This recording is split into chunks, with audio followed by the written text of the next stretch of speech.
हिंद स्वराज गांधी वांग्मय की सूत्र रचना अपनी आज की इस प्रस्तुति को देने के पहले मैं सेंट थॉमस एक्विनास के इस कथन का स्मरण करना चाहूँगा कि it is much and more desirable and comfortable to have a little knowledge about higher things than a wide knowledge about lower things.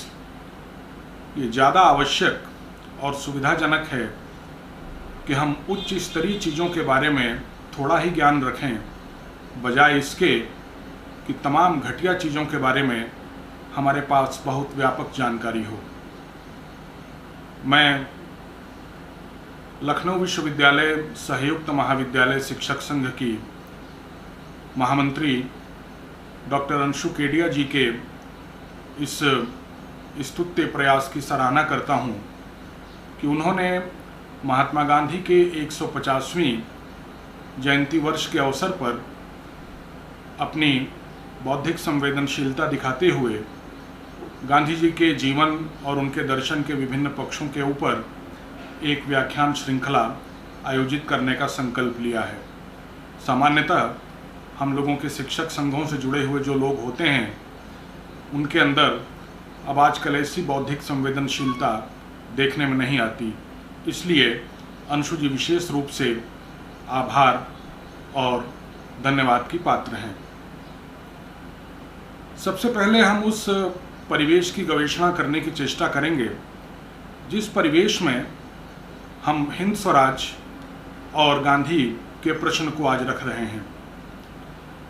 जैसा कि हम जानते हैं कि महात्मा गांधी की 150वीं जयंती वर्ष है और साथ साथ इस 150वीं जयंती वर्ष में कोविड नाम की महामारी से हम लोग घिरे हुए हैं।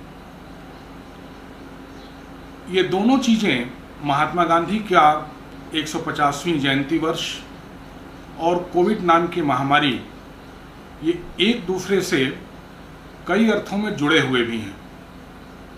इनका किस प्रकार से जुड़ाव है, इसको हमको देखने की चेष्टा करनी चाहिए। लगभग लॉकडाउन की स्थिति भारतवर्ष में समाप्ति की ओर है, लेकिन जब तक इस देश में लॉकडाउन की स्थिति थी कई नए नए प्रकार के अनुभव लोगों के हुए, लेकिन ये बड़े ही तात्कालिक और क्षणिक किस्म के अनुभव थे। इनको हम एक शमशान ज्ञान की संज्ञा दे सकते हैं। बहुत से लोगों ने अमेरिका, चीन और यूरोप, इन तीनों की शक्तिमत्ता पर, इन तीनों की अर्थव्यवस्था पर, इन तीनों की सदेक्षा पर और इन तीनों की बुद्धिमत्ता पर सवाल खड़े करने शुरू कर दिए थे। भारतवर्ष के भी विद्वानों ने इस प्रकार के सवाल खड़े करने शुरू कर दिए कि अब अमेरिका उतना शक्तिशाली नहीं रहा, यूरोप उतना बुद्धिमान नहीं रहा, या चीन के अंदर अब लोक मंगल करने की कोई कामना नहीं है। लेकिन हम लोगों ने इस मौलिक प्रश्न पर विचार नहीं किया कि अभी भी चाहे इस महामारी से जूझने का प्रश्न हो, चाहे अपनी शिक्षा दृष्टि को निर्मित करने और विकसित करने का प्रश्न हो, और चाहे अपनी अर्थव्यवस्था को दिशा देने का प्रश्न हो, हम बुरी तरह से इन्हीं पश्चिमी राष्ट्रों और चीन की दृष्टि पर अभी तक टिके हुए हैं। इन्हीं लोगों की बताई गई दृष्टि पर, इन्हीं लोगों के बताए गए रास्ते पर चलकर हम इन देशों को बहुत जल्दी से जल्दी पीछे छोड़कर विश्व गुरु बनने का सपना पाले हुए थे। इसलिए अपने इस प्रकार के आकलन पर हमें गंभीरता से विचार करने की आवश्यकता है। प्रकृति और पर्यावरण को लेकर के भी कई प्रकार की टीका टिप्पणियाँ की गई। ऐसा कहा गया कि अब हम प्रकृति के साहचर्य में रहना सीख चुके हैं या सीख रहे हैं। प्रकृति के साहचर्य में रहने का महत्व हमको पता चलने लगा है।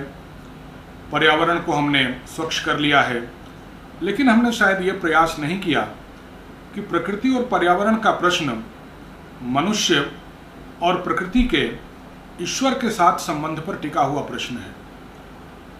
जब तक हमारी दृष्टि के केंद्र में ईश्वर की सत्ता विद्यमान नहीं होगी, तब तक मनुष्य का मनुष्य के साथ और मनुष्य का प्रकृति के साथ कोई सम्यक, स्वस्थ और सुस्थिर संबंध नहीं बन सकता।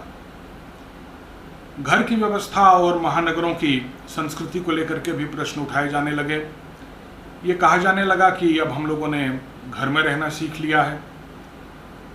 महानगरों की समस्याएं बहुत ही विभीषिकाकारी रूप से हमारे सामने आई, लेकिन हमको इन दोनों संदर्भों को भी व्यापक दृष्टि से देखने की आवश्यकता है कि जिस विश्व दृष्टि के हम आदी बन चुके हैं, जिस प्रकार के वर्ल्ड ऑर्डर में रहने के हम अभ्यस्त हो चुके हैं, उस प्रकार के वर्ल्ड ऑर्डर में महानगरों का बढ़ना और महानगरों की सघनता अत्यंत स्वाभाविक है। और महानगरों की वृद्धि और महानगरों की सघनता ये कभी किसी स्वस्थ सभ्यता के लक्षण नहीं माने जाते, बल्कि सभ्यताओं के पतन के लक्षण माने जाते हैं। और इस प्रकार की व्यवस्था में घर में रहना, घर के संस्कार और घर की मर्यादाओं का कोई बहुत अर्थ नहीं रह जाता। इसलिए इस संदर्भ को भी हमको एक बार ठीक से देखना चाहिए। दुनिया में घूमने फिरने, जरूरत से ज़्यादा तेजी से चलने, बहुत द्रुतगामी परिवहन सेवाओं और संचार साधनों का इस्तेमाल करने, इन सारी प्रवृत्तियों पर भी एकदम से रुक जाना पड़ा, ठहर जाना पड़ा और एक ठहराव का सामना हमको करना पड़ा। एक तरफ जहां हमने अपने पवित्र तीर्थ स्थानों को भी पर्यटन की अपनी आसुरी अवधारणा से आच्छादित कर रखा था, वहां एकदम से हमारी जिंदगी 20वीं शताब्दी के बाद 21वीं शताब्दी के दहलीज पर एकदम से ठहर सी गई। तो ठहर करके भी सोचने का एक मौका हमको इस कोविड की महामारी के बीच में मिला। इन सारी उथल पुथल के बीच में आत्मनिर्भरता का प्रश्न भी बहुत तेजी से उभर करके सामने आ रहा है। ध्यान देने की बात यह है कि कोविड के द्वारा पैदा किए गए ये सारी परिस्थितियां, चाहे वो वैश्विक शक्तियों पर हमारा भरोसा हो, उनकी तरह की अर्थव्यवस्था विकसित करने की हमारी कामना हो, उनकी तरह की शिक्षा व्यवस्था को संस्थापित और संचालित करने की हमारी इच्छा हो, या प्रकृति और पर्यावरण को लेकर के, घर और महानगरों को लेकर के, या ठहर कर और रुक कर और धीमे चल करके अपनी वस्तुस्थिति का आकलन करने के प्रश्न हों, ये सभी प्रश्न गांधी के दर्शन और गांधी के विचार से अंतरंग रूप से जुड़े हुए हैं। इधर आत्मनिर्भरता का एक नया प्रश्न हमारे सामने उपस्थित हुआ है। हम ये समझ रहे हैं कि आत्मनिर्भरता का प्रश्न किसी राजनीतिक दल के समर्थन में खड़े होकर नारे लगाने का प्रश्न है, या किसी राजनीतिक दल के आह्वान पर या किन्हीं तात्कालिक परिस्थितियों के उत्पन्न हो जाने पर किसी देश विशेष का बहिष्कार करने का प्रश्न है। ये न तो बहिष्कार का प्रश्न है और ये नहीं कोई राजनीतिक प्रश्न है। आत्मनिर्भरता का प्रश्न वस्तुतः हमारे आचरण से जुड़ा हुआ प्रश्न है। और इस संदर्भ में मैं कौटिल्य का स्मरण कर लेना यहाँ यथेष्ट समझता हूँ। कौटिल्य अपने नीति सूत्रों में लिखते हैं कि सुखस्य मूलम धर्मः, धर्मस्य मूलम अर्थः, अर्थस्य मूलम राज्यः, राज्यस्य मूलम विनयः, विनयस्य मूलम इंद्रिय जयः और इंद्रिय जयस्य मूलम वृद्धोपसेविनम्। अर्थात सुख का मूल धर्म है, धर्म का मूल अर्थ है, अर्थ का मूल राज्य है।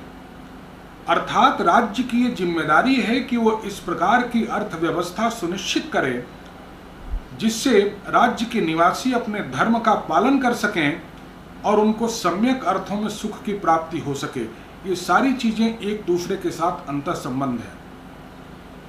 लेकिन राज्य तब तक ऐसा नहीं कर सकता जब तक राज्य के मूल में विनयशीलता न हो। राज्य को उद्दंड नहीं होना चाहिए, राज्य को अहंकारी नहीं होना चाहिए, राज्य को परंपरा द्रोही नहीं होना चाहिए। विनयस्य मूलम इंद्रिय जय, और वही राज्य विनयी कहलाएगा, विनयशील कहलाएगा, जिसकी चिंता के केंद्र में आत्मजय या इंद्रिय जय का प्रश्न होगा।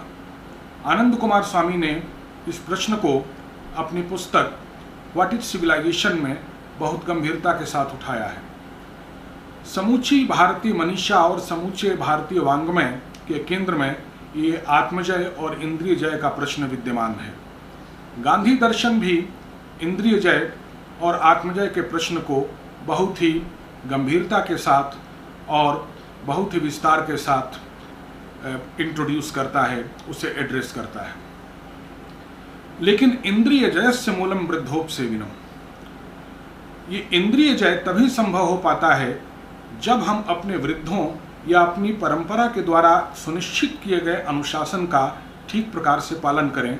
उस अनुशासन के प्रति हम कोई द्रोह दृष्टि या उसे कोई निरस्त करने वाली दृष्टि न रखें। ये जो अपनी परंपरा के प्रति एक अहंकार मूलक दृष्टि है, जो हमें विनयशील नहीं बनने देती, इंद्रिय जय को हमारे जीवन से विस्थापित कर देती है और एक ऐसी अर्थव्यवस्था को निर्मित करती है जिस अर्थव्यवस्था में केवल विप्लव और उद्वेग ही हमको दिखाई देता है, यही वस्तुतः इस प्रकार की विभीषिका और इस प्रकार के दुख का कारण है।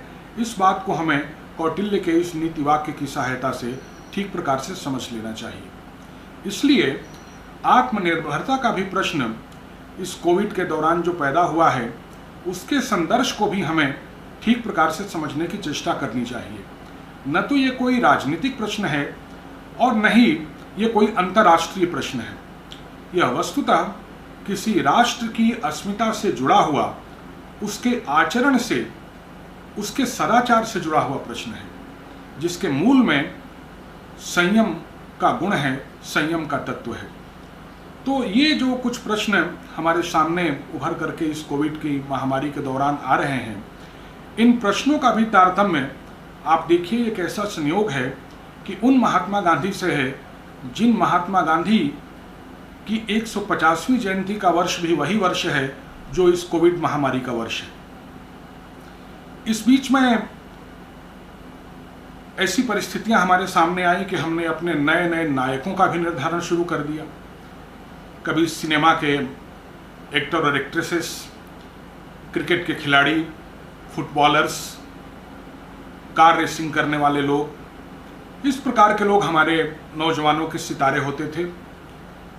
नए नए क्षेत्रों से हमारे सितारे, हमारे नायक, हमारे नेतृत्वकर्ता, हमारे रोल मॉडल्स उभर करके आ रहे थे और हमारी इस नौजवान होती हुई पीढ़ी को प्रेरित कर रहे थे। लेकिन इस बीच में कुछ ऐसी परिस्थितियां आई कि कभी सीमा पर देश की रक्षा के लिए तैनात सैनिक, तो कभी इस कोविड महामारी के समय अपने दायित्व का निर्वहन करने वाले चिकित्सक और चिकित्सा कर्मी हमारे नायक के रूप में उभरे। लेकिन ध्यान देने वाली बात यह है कि किसी भी देश में इस प्रकार की परिस्थितियां कभी कभार ही आती हैं।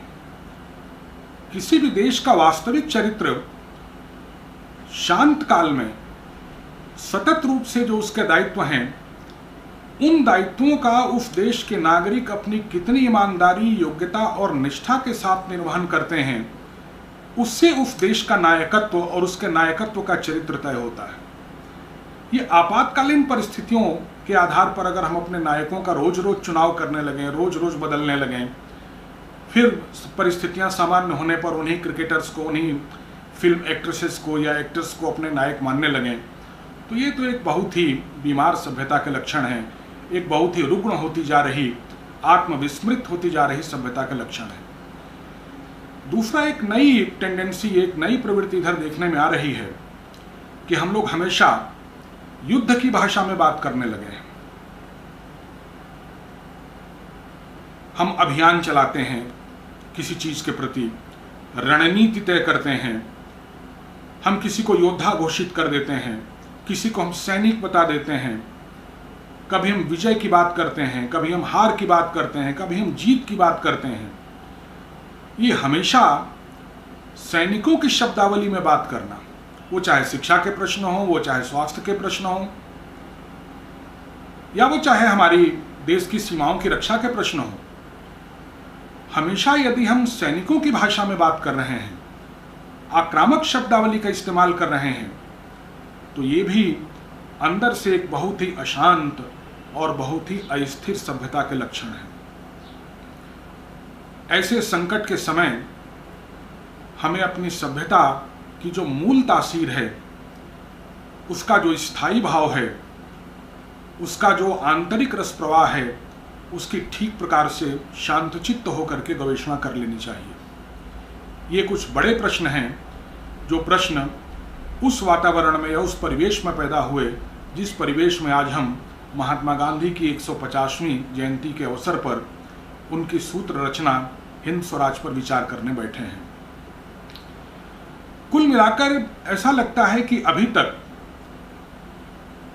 गांधी के अवसान के बाद जिस प्रकार की जीवन पद्धति का वर्णन हमने किया था, उस प्रकार की जीवन पद्धति में जो हमारी व्यक्तिगत मान्यताएं थीं, जो हमारी सामाजिक और राष्ट्रीय मान्यताएं थीं, जो हमारी वैश्विक और पर्यावरणीय मान्यताएं थीं, या जो हमारी अस्तित्वमूलक मान्यताएं थीं, जिनको हम लोगों ने मान लिया था कि ये लगभग सुनिश्चित मान्यताएं हैं और इन्हीं सुनिश्चित मान्यताओं के आधार पर हमारे आगे का जीवन चलेगा, वो हमारी सारी सुनिश्चित मान्यताएं लगभग लड़खड़ा गई हैं और वो एक प्रकार के एडहॉकिज्म या तदर्थवाद का शिकार हो गई हैं। एक बार फिर से हमें 20वीं शताब्दी और 20वीं शताब्दी के बाद 21वीं शताब्दी के इस प्रथम चतुर्थांश में जिस प्रकार की वैश्विक मान्यता या जिस प्रकार की सामाजिक, व्यक्तिगत या अस्तित्वमूलक मान्यता के आधार पर हम अपने जीवन को आगे बढ़ाने का स्वप्न देख रहे थे, उस पर हमें पुनर्विचार करने की आवश्यकता है। अब इस समूचे परिवेश के बीच अगर हम गांधी पर विचार करें और गांधी के समूचे चिंतन पर विचार करें तो 2-3 बातों को हमें अवश्य ध्यान रखना चाहिए। एक तो ये है कि जो समूचा गांधी वाङ्मय हमारे सामने उपस्थित है वो बहुत ही विशाल है। भारत सरकार ने उसे 100 वॉल्यूम में प्रकाशित कराया और कोई भी वॉल्यूम उसमें 450-500 पृष्ठों से कम का नहीं है। यानी अगर हम समूचे गांधी वाङ्मय की चर्चा करें तो लगभग 45-50 हजार पृष्ठों का है। तो इतने विस्तृत गांधी वाङ्मय के आधार पर गांधी के विचारों को स्थापित कर पाना, सुनिश्चित कर पाना, उसके बारे में कोई बात आधिकारिक रूप से और प्रामाणिक रूप से कह पाना, ये कोई सामान्य काम नहीं है, ये कोई आसान कार्य नहीं है। दूसरा, गांधी जी अपने आप में केवल कोई विचारक नहीं थे, वो कोई राजनीतिक दार्शनिक मात्र नहीं थे, वो कोई चिंतक मात्र नहीं थे, बल्कि वे एक राजनीतिकर्मी थे और दुनिया के राजनीतिक उथल पुथल के सबसे गंभीर दौर में उन्होंने भारतवर्ष के राष्ट्रीय आंदोलन में न केवल भाग लिया बल्कि उस राष्ट्रीय आंदोलन को एक प्रकार से उन्होंने नेतृत्व प्रदान किया। तो वो एक राजनीतिक व्यक्ति भी थे। उनको राजनीतिक परिस्थितियों का आकलन भी करना पड़ता था, उस आकलन के हिसाब से उनको अपने निर्णय भी लेने पड़ते थे। तो गांधी जी के साथ दूसरी दिक्कत यह है कि वो केवल एक शुद्ध रूप से विचारक या दार्शनिक नहीं है, बल्कि भारतवर्ष के राष्ट्रीय आंदोलन और उस राष्ट्रीय आंदोलन ने जिस राष्ट्रीय आंदोलन ने एक प्रकार से उपनिवेशवाद की पूरी परंपरा के विरुद्ध एक आंदोलन दुनिया भर में खड़ा किया और उससे प्रेरित होकर के भारतवर्ष के ब्रिटेन से आज़ाद होने के बाद दुनिया में तमाम उपनिवेशों में अपनी स्वतंत्रता की कामना जागृत होती है और वे उपनिवेशवाद से मुक्त होते हैं। तो इतने बड़े उपनिवेशवाद के विरुद्ध चलने वाले आंदोलन के वे प्रणेता थे। तो इतना कहना चाहिए कि इतना वर्सेटाइल उनका कैरेक्टर था, इतना बहुमुखी उनका जीवन था कि उसके ऊपर आसानी से कोई टीका टिप्पणी करना बहुत ही मुश्किल काम है। तीसरी बात यह है कि गांधी ने जो अपने विचार रखे हैं उनके विचारों में काफ़ी कुछ प्रयोग धर्मिता है।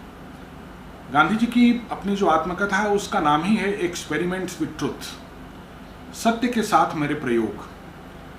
अर्थात बहुत सारी चीज़ें उन्होंने पढ़ करके, सुन करके, अपने अनुभवों से भी जानी, लेकिन बहुत सारी चीज़ों का उन्होंने अपने ऊपर प्रयोग किया, अपने माध्यम से प्रयोग किया, और वो प्रयोग व्यक्तिगत भी थे और वो प्रयोग सामाजिक और राष्ट्रीय भी थे। तो इसलिए ऐसे प्रयोगधर्मी व्यक्ति के बारे में जिसने तमाम युगानुकूल परिस्थितियों के सापेक्ष अपने विचार को, अपनी रचनाओं को, अपनी परिकल्पनाओं को हमारे सम्मुख रखने की चेष्टा की, आसानी से कहीं बांध पाना या एक साथ रख पाना कोई आसान कार्य नहीं है। तो ये जो गांधी जी का विशाल वाङ्मय है, उनकी राजनीतिक सक्रियता है और उनकी युग सापेक्ष प्रयोग धर्मिता है, इन तीनों को साथ रखकर बहुत ही प्रशांत चित्त और बहुत ही संतुलित दृष्टि के साथ ही हम गांधी का मूल्यांकन कर सकते हैं। लेकिन एक बात हमको अवश्य ही गांधी के बारे में आरंभ में ही समझ लेनी चाहिए कि जैसे महाभारत का युद्ध आरंभ होने के समय जब दोनों सेनाएं आमने सामने आ जाती हैं तो युधिष्ठिर एक घोषणा करते हैं और उस घोषणा में वो ये आह्वान करते हैं कि चूंकि ये युद्ध धर्म और अधर्म के विरुद्ध है, हम पांडव धर्म के साथ हैं और हमारे समक्ष खड़े कौरव अधर्म के साथ हैं, इसलिए अभी भी यदि कोई कौरवों की सेना में हो जो धर्म का साथ देना चाहता है तो हमारी सेना में उसका स्वागत है, और हमारी तरफ अगर कोई हो जो अधर्म के साथ जाना चाहता है तो अभी भी वो स्वेच्छापूर्वक हमारी सेना को छोड़कर दूसरी तरफ जा सकता है। और आप जानते हैं कि इस दौर में कुछ लोगों का आदान प्रदान भी महाभारत युद्ध आरंभ होने के पहले हुआ था। तो एक रेखा युधिष्ठिर ने महाभारत का युद्ध आरंभ होने के पहले खींच दी। भगवत गीता शुरू ही होती है धर्म क्षेत्र कुरुक्षेत्र, इस आह्वान के साथ कि जो कुरुक्षेत्र है ये धर्म क्षेत्र है।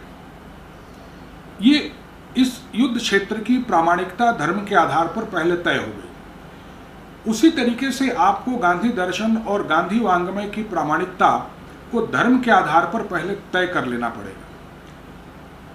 गांधी एक ऐसी चुनौती हमारे सामने प्रस्तुत करते हैं कि या तो हमको गांधी की तरफ रहना है या हमको गांधी के विरोध में रहना है।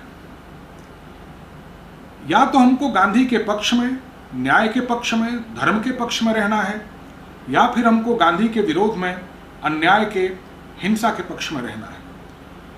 एक डिवाइडिंग लाइन, एक विभाजक रेखा इस प्रकार से धर्म और अधर्म के बीच में, हिंसा और अहिंसा के बीच में, सत्य और असत्य के बीच में गांधी हमारे लिए खींच देते हैं। इसलिए ये जो एक निर्णायक रेखा है, इस निर्णायक रेखा को भी हमें कभी विस्मृत नहीं करना चाहिए। चाहे जितना विशाल गांधी वांग्मय हो, चाहे उनकी जिस प्रकार की प्रयोग धर्मिता हो, और चाहे उनकी जिस प्रकार की राजनीतिक सक्रियता हो, इन सारे संदर्शों में गांधी के जीवन दर्शन पर विचार करते समय इस निर्णायक धर्म और अधर्म की रेखा को हमको नहीं भूलना चाहिए। हमको ये भी नहीं भूलना चाहिए कि जो यूरोपीय पुनर्जागरण और ज्ञानोदय से उपजी हुई आधारभूत मान्यताएं थीं, उन आधारभूत मान्यताओं पर एक अस्तित्वमूलक संकट गांधी देख रहे थे। गांधी अपने आप में वो किसी केवल राष्ट्र मात्र के नेता नहीं हैं या किसी सिद्धांत मात्र के प्रवर्तक नहीं हैं, बल्कि गांधी का महत्व सभ्यताई है। वो एक सभ्यता परक व्यक्तित्व है और सभ्यता के उस संक्रमण काल में जब यूरोपीय पुनर्जागरण और ज्ञानोदय से उपजी हुई आधारभूत मान्यताएं, जिनको हम लोग पठन पाठन की भाषा में आधुनिकता कहते हैं, उन्होंने समस्त विश्व की बौद्धिक मीमांसा को एक प्रकार से आच्छादित कर रखा था, ग्रस रखा था। गांधी ने एक प्रकार से उनका परीक्षण करने का साहस किया और उनके खिलाफ, उनके विरुद्ध अपनी आवाज उठाई, और एक प्रकार से उन सारी मान्यताओं को गांधी एक अस्तित्वमूलक संकट के घेरे में ला करके खड़ा कर देते हैं। ये मान्यताएं क्या हैं, ये हम लोग अच्छी तरह से जानते हैं। एक प्रोटेस्टेंट उदारवादी पूंजीवादी अर्थव्यवस्था, उसकी सबसे पहली मान्यता है। एक ऐसी अर्थव्यवस्था जिसमें हम सारी दुनिया को उस उदारवादी पूंजीवादी अर्थव्यवस्था के सहारे एक सोने की लंका जैसा वैभव प्रदान करने की चेष्टा कर रहे थे और अभी भी कर रहे हैं। एक ऐसी आधुनिक और प्रत्यक्षवादी दृष्टि पर आधारित ऐसा विज्ञानवाद, जिस विज्ञानवाद के केंद्र में तकनीक और यंत्रों की प्रधानता थी। एक प्रत्यक्षवादी, एक पॉजिटिविस्ट दृष्टि, केवल हम उसी को सत्य मानने के लिए तैयार हैं जो हमारी इंद्रियों के द्वारा सुग्राह्य हो। और ऐसी प्रत्यक्षवादी दृष्टि के ऊपर आधारित वो विज्ञान, जो विज्ञान यंत्रवाद और तकनीक के सहारे विश्व विजय का स्वप्न पाले हुए हो, जबकि उस विज्ञान की अगर आप अंतर्मीमांसा करने की चेष्टा करें तो उसमें भी आपको कई गंभीर समस्याओं से रूबरू होना पड़ेगा। ये पूरा का पूरा आधुनिक विज्ञान ट्रायल एंड एरर के सिद्धांत पर चलता है। लखनऊ समाजशास्त्री पीठ के स्वनामधन्य अंतर्राष्ट्रीय ख्याति प्राप्त विद्वान प्रोफेसर ए के सरन इसे आइडिया ऑफ इनडेफिनिट कॉरिजिबिलिटी कहते थे, अनंत संशोधनीयता का सिद्धांत। यानी अपने पिछले विचार को हम आज अपनी दृष्टि से संशोधित और श्रेष्ठ मान रहे हैं, आज के विचार को हम कल संशोधित और श्रेष्ठ मानेंगे। और इस प्रकार के ट्रायल एंड एरर के आधार पर चलने वाले विज्ञान ने लगभग एक अंधविश्वास का रूप इस 20वीं और 21वीं शताब्दी में धारण कर लिया है। और हम अपनी प्रत्येक मान्यता का, वो चाहे हमारी परावैज्ञानिक मान्यताएं हों, वो चाहे हमारी पराभौतिक मान्यताएं हों, वे चाहे हमारी वैचारिक और ज्ञान मीमांसा संबंधी मान्यताएं हों, सभी मान्यताओं का हम वैज्ञानिक परीक्षण करके ही उनकी सत्यता का आकलन करने पर जोर देने लगे हैं। जबकि ये विज्ञान अपने आप में बहुत ही गंभीर विसंगतियों से भरा हुआ है। इसकी बड़ी गंभीर सीमाएं भी, और वो सीमाएं धीरे धीरे सामने आने लगी हैं। इस कोविड महामारी के दौरान ही आप देखिए उस विषाणु के लक्षण क्या हैं, उसके विरुद्ध किसी वैक्सीन या किसी दवाई के आने की संभावना क्या है, उसके रोकने के उपाय क्या हैं, उसके इलाज के प्रोटोकॉल और इसके दिशा निर्देश क्या हैं। इस पर आज तक पूरी दुनिया के वैज्ञानिकों और चिकित्सकों में, जो विषाणु वैज्ञानिक हैं, जो वायरोलॉजिस्ट हैं, उनके बीच से लेकर के और चिकित्सा संस्थानों में जो लोग काम कर रहे हैं, कोई भी एक दृष्टि नहीं बन पाई। और हम दावा ये करते हैं कि विज्ञान अंतिम सत्य को उद्घाटित करता है, विज्ञान के द्वारा उद्घाटित किए गए सत्य बिल्कुल सुनिश्चित होते हैं। तो विज्ञान की जो सीमाएं हैं वो बहुत ही गंभीर रूप से, लेकिन बहुत ही प्रत्यक्ष रूप से इस कोविड महामारी के दौरान हमारे सामने आई हैं। ऐसा भी लगने लगा है कि जो दूसरी वैकल्पिक ज्ञान प्रणालियां हैं या जो हमारी दूसरी ज्ञान परंपराएं हैं, विज्ञान उनसे कतई बीस नहीं है। बहुत सारे ऐसे भी उपाय हो सकते हैं जीवन को जीने के, स्वस्थ जीवन को जीने के, प्रसन्नतापूर्वक जीवन को जीने के, जो आधुनिक विज्ञान की दृष्टि से परे हो सकते हैं, अलग हो सकते हैं। और इस प्रकार की जीवन दृष्टि जिन ज्ञान परंपराओं या जिन ज्ञान दृष्टियों के द्वारा परिपोषित होती है, विज्ञान को उनसे किन्हीं भी अर्थों में बीस नहीं माना जा सकता। ये बहुत ही गंभीर प्रश्न इस आधुनिक विज्ञानवादी दृष्टि पर खड़े हो गए हैं। लेकिन जो यूरोपीय पुनर्जागरण और ज्ञानोदय, जिसे हम रेनेसा और एनलाइटनमेंट कहते हैं, उसके माध्यम से ये दो विचार उस समय के और उस समय से लेकर के आज तक के विश्व को भी कमोवेश आच्छादित किए हुए हैं। एक प्रोटेस्टेंट उदारवादी पूंजीवादी अर्थव्यवस्था और दूसरा आधुनिक प्रत्यक्षवादी दृष्टि पर आधारित ऐसा विज्ञानवाद जो तकनीक और महायंत्रों के सहारे अपनी प्रतिष्ठा को या अपनी विजय को स्थापित करना चाहता है। सामाजिक व्यवस्था के स्तर पर देखें तो एक बाजार प्रधान शहरीकरण, उस शहरीकरण ने हमको एक लोभ आधारित गुलामी की व्यवस्था में जकड़ रखा है। हमारी राजनीतिक गुलामी है या नहीं, हम किसी के व्यक्तिगत रूप से गुलाम हैं कि नहीं, लेकिन जो उत्पादन के साधन और उत्पादन की वस्तुएं हैं, उनके बीच का संबंध कुछ ऐसा हो गया है इस आधुनिक बाजार प्रधान शहरीकरण में कि हम अपनी प्रवृत्ति से एक लोभ आधारित गुलामी की व्यवस्था के शिकार होते चले जा रहे हैं। अगर हमारे पास कुछ नहीं है तो बिना इस बात की तहकीकात किए कि हमें इस चीज़ की आवश्यकता है कि नहीं, हम उसके पीछे भागते चले जा रहे हैं। अगर हमारे पास कुछ चीज़ें हैं तो बिना इस बात की तहकीकात किए कि इनका और अधिक संग्रह, ये केवल संसाधनों का अपव्यय नहीं है तो क्या है, हम उन्हें संग्रहित किए चले जा रहे हैं। एक वस्तुओं को संग्रहित करने और वस्तुओं के पीछे भागने का एक उन्माद और पागलपन का दौर हम लोग इस आधुनिक शहरीकरण की व्यवस्था में देख रहे हैं, और इसने एक लोभ आधारित गुलामी की ओर हमको बढ़ा रखा है। प्लेटो ने इसी को अपने शब्दों में कहा है कि हम जो सांसारिक वासनाएं हैं, उन सांसारिक वासनाओं के वस्तुतः गुलाम हो जाते हैं। तो उसी प्रकार की सांसारिक वासनाओं की गुलामी का एक दौर इस बाजार प्रधान शहरीकरण ने हमको प्रदान किया है। चौथा, जिस प्रकार की हमारी समूची दृष्टि और हमारे सारे संबंध हो गए हैं वो एक उपभोग प्रधान इहलोकवाद की व्यवस्था पर आधारित है। हम एक ऐसे समाज में, एक ऐसी विश्व व्यवस्था में रह रहे हैं जो सब कुछ अपनी मुट्ठी में कर लेने का अहंकार पाले हुए है।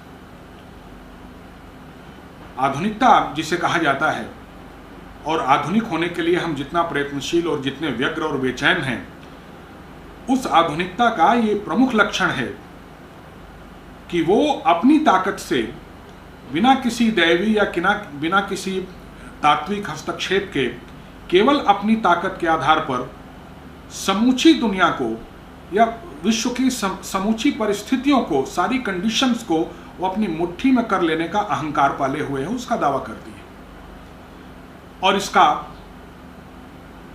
दूसरा परिणाम क्या होता है, ये किस तरीके से हमारे लिए काउंटर प्रोडक्टिव होता है, वो भी हम लोग ये देख सकते हैं इस कोविड की महामारी के दौरान कि अनिश्चितता, अनसर्टेनिटी, भय यानी फियर, विपदा, महामारी जिसे हम लोग कह रहे हैं, या संकट, क्राइसिस, इस तरह की जो चीज़ें हैं जो हमारे जीवन में आती रहती हैं, मनुष्य के जीवन के साथ इन चीज़ों का एक स्वाभाविक और एक बड़ा ही सहज संबंध है। इनको स्वीकार करना हमारे लिए मुश्किल हो रहा है। इतना ज़्यादा हम अहंकारग्रस्त थे, विशेष रूप से पश्चिम का राष्ट्र यूरोप और अमेरिका की जो तिलमिलाहट है और उनके अंदर की एक जो भड़बड़ाहट है, उसको हमको इससे समझना चाहिए कि वो एक उपभोग प्रधान इहलोकवाद के सहारे सारी कंडीशंस को अपनी मुट्ठी में करने का दावा कर रहे थे। रिलायंस का दावा था ना कि कर लो दुनिया मुट्ठी में। ये मुट्ठी में दुनिया को कर लेने का अहंकार जो जीवन में संकट की परिस्थितियां, विपदा की परिस्थितियां, महामारी की परिस्थितियां, अनिश्चितता की परिस्थितियां या भय की परिस्थितियां आती हैं, उनके लिए हमको असहज बना देता है, उनके लिए हम स्वीकार्य नहीं रह जाते, वो हमारे लिए स्वीकार्य नहीं रह जाते। हम ये स्वीकार नहीं कर पाते कि ऐसा भी हमारे जीवन में हो सकता है, विफलता भी हमारे जीवन में आ सकती है, संकट भी हमारे जीवन में आ सकता है, भय भी हमारे जीवन में आ सकता है, और तमाम, कभी आत्महत्या के रूप में, कभी अवसाद के रूप में, कभी चिड़चिड़ेपन के रूप में, और इस प्रकार के तमाम मानसिक और शारीरिक व्याधियों के रूप में ये बात हमारे सामने उभर करके आ रही है। तो गांधी के ऊपर जब हम विचार करते हैं तो हमको उस समूचे वैश्विक बौद्धिक परिवेश पर भी विचार करना चाहिए, उस समूचे बौद्धिक निर्मिति पर भी विचार करना चाहिए जिस बौद्धिक निर्मिति के बीच गांधी अपनी बात कहने के लिए उद्यत होते हैं या साहसपूर्वक खड़े होते हैं। और इस बौद्धिक निर्मिति को बनाने में यूरोपीय पुनर्जागरण और ज्ञानोदय के द्वारा ये जो 3-4 मान्यताएं हमने आपको गिनाई, एक पूंजीवादी अर्थव्यवस्था, एक प्रत्यक्षवादी विज्ञानवाद, एक बाजार प्रधान शहरीकरण और एक उपभोग प्रधान इहलौकिकवाद, जिसे हम लोग आजकल सेकुलरिज्म कहते हैं, ये धारणाएं किस प्रकार से हमको संकटग्रस्त करती रही हैं, इनकी मीमांसा भी हमको साथ साथ करने की आवश्यकता है। तभी हम गांधी दर्शन और गांधी के विचारों के महत्व को, उनकी रिलेवेंस को और उनकी प्रासंगिकता को समय सापेक्ष दृष्टि से ठीक प्रकार से समझ पाएंगे, ठीक प्रकार से उनका अवगाहन कर पाएंगे। अब इस समूचे वैश्विक बौद्धिक परिवेश के बीच भारतीय दृष्टि से अब हमको गांधी को सिचुएट करने की जरूरत है। हिंद स्वराज के प्रश्न पर पहुंचने के पहले अब हम उस भारतीय तत्कालीन परिवेश में गांधी को सिचुएट करने की, गांधी को स्थापित करने की चेष्टा करेंगे, उनको रखने की कोशिश करेंगे। गांधी का आगमन जिस परिवेश में या जिस बौद्धिक वैचारिक परिवेश में भारतवर्ष में होता है, उसे भारतीय पुनर्जागरण कहा जाता है। और भारतीय पुनर्जागरण की उस बौद्धिक निर्मिति के दौरान ही समूचा भारतीय स्वाधीनता संग्राम लड़ा जाता है और अंग्रेजों से हम लोग अपने देश को स्वतंत्र कराने की चेष्टा करते हैं। एक प्रकार से ये जो समूचा भारतीय पुनर्जागरण है या भारतीय स्वाधीनता संग्राम है, इसके अंदर बहुत सारी धाराएं और अंतर्धाराएं हैं। इन धाराओं और अंतरधाराओं के बीच जो सबसे महत्वपूर्ण चीज हमको दिखाई देती है वो ये है कि हम आधुनिक यूरोपीय मान्यताओं, राष्ट्रवादी, मार्क्सवादी और समाजवादी मान्यताओं के बीच वर्तमान समाजशास्त्रीय और नृशास्त्रीय मान्यताओं, जिसको हम लोग आजकल सोशियोलॉजिकल और एंथ्रोपोलॉजिकल एजम्पशंस कहते हैं, इन सारे modern European nationalist, Marxist, sociological, anthropological, इन सभी एजम्पशंस और इन सभी मान्यताओं के बीच एक प्रकार से हम अपने भारतीय स्वत्व को पहचानने की चेष्टा कर रहे हैं। भारतीय स्वाधीनता संग्राम और भारतीय स्वाधीनता संग्राम का जो व्यापक बौद्धिक वातावरण है, जिसे हम लोग भारतीय पुनर्जागरण कहते हैं, उसमें बहुत सारी धाराओं और अंतरधाराओं के बीच जो सबसे महत्वपूर्ण धारा है वो ये धारा है कि हम अपने भारतीय स्वत्व को पहचानने की कोशिश करते हैं। कुछ लोग उन्हें यूरोपीय चश्मे से देखने की कोशिश करते हैं, आधुनिकता के चश्मे से।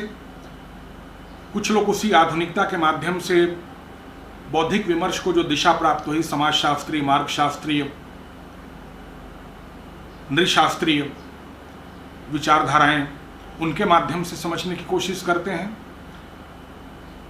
कुछ लोग एक जो राष्ट्रवादी वैचारिकी है उसके माध्यम से भी चीज़ों को समझने और जानने की कोशिश करते हैं। लेकिन ये कोशिश हमेशा विद्यमान रही समूचे भारतीय स्वाधीनता संग्राम के दौरान कि हम अपने मूल स्वत्व को जानने और समझने की, उसकी एक प्रकार से पुनर्गवेषणा करने की, उसको एक प्रकार से रीइन्वेस्टिगेट करने की कोशिश करते रहे। और विचारकों का एक लंबा क्रम है, लोकमान्य तिलक से लेकर के स्वामी विवेकानंद, इसी क्रम में गांधी भी आते हैं, आनंद कुमार स्वामी, केसी भट्टाचार्य इसी क्रम में आते हैं, बद्री शाह ठुलघरिया से लेकर के गुरुदेव रविंद्रनाथ टैगोर और श्री अरविंद से लेकर के दीनदयाल जी तक को हम इसी क्रम में रख सकते हैं। ये सभी लोग उस समूचे वैश्विक परिवेश के बीच, उस समूची बौद्धिक निर्मिति के बीच भारतीय सत्व का अनुसंधान करने की चेष्टा कर रहे होते हैं। और ये जो प्रयास है हमको भारतीय समाजवाद की जो लोहियावादी धारा है वहां तक किसी न किसी रूप में दिखाई देती है।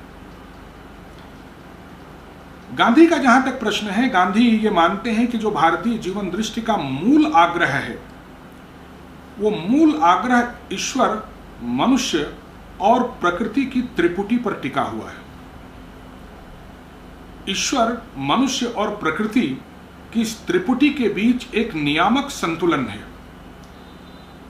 और ईश्वर, मनुष्य और प्रकृति के बीच की ये जो त्रिपुटी है उसके बीच के जो नियामक संतुलन की साधना है, यही वस्तुतः भारतीय जीवन का निकष है, यही वस्तुतः भारतीय जीवन दर्शन का मर्म है।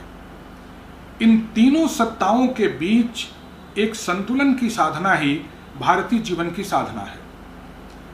जिस प्रकार प्रत्येक सभ्यता के अपने अपने लक्षण होते हैं, उसी प्रकार से भारतीय सभ्यता के भी अपने लक्षण हैं। ये माना गया है कि जो भारतीय सभ्यता है वो एक जिज्ञासा मूलक सभ्यता है। गांधी भी इस बात को मानते हैं कि हमारा मूल लक्ष्य आत्मबोध का प्रश्न है, आत्म साक्षात्कार का प्रश्न है, आत्म जिज्ञासा का प्रश्न है। और इसी आत्म जिज्ञासा को अधिष्ठान प्रदान करने के लिए, उसे आधार प्रदान करने के लिए हमारे यहाँ समाज की व्यवस्था है। उसी समाज का पोषण करने के लिए तदनुरूप ही हमारी अर्थनीति है। उसी समाज और अर्थनीति का परिरक्षण करने के लिए तदनुरूप ही हमारी राजनीति है। और इसी प्रकार की समाजार्थिक और राजनीतिक व्यवस्था का उन्मीलन करने के लिए ही हमारे यहाँ शिक्षा का प्राविधान है। और इसीलिए गांधी जी जिस प्रकार की शिक्षा की बात करते हैं वो एक सर्वांगपूर्ण शिक्षा व्यवस्था है। वो शिक्षा में 3H के परिमार्जन की बात करते हैं, head, heart and hand. Head का मतलब कि हमारा इंटेलेक्ट, हमारा बौद्धिक परिमार्जन हो। हार्ट का मतलब हमारा इमोशनल यानी हमारा भावनात्मक परिमार्जन हो। और हैंड का मतलब कि स्किल यानी कर्म कुशलता के मामले में हमारे हाथों का परिमार्जन हो। यदि हम इसको भारत की शास्त्रीय परंपरा की भाषा में तब्दील करने की कोशिश करें तो एक प्रकार से ये ज्ञान, भक्ति और कर्म की साधना का मार्ग है।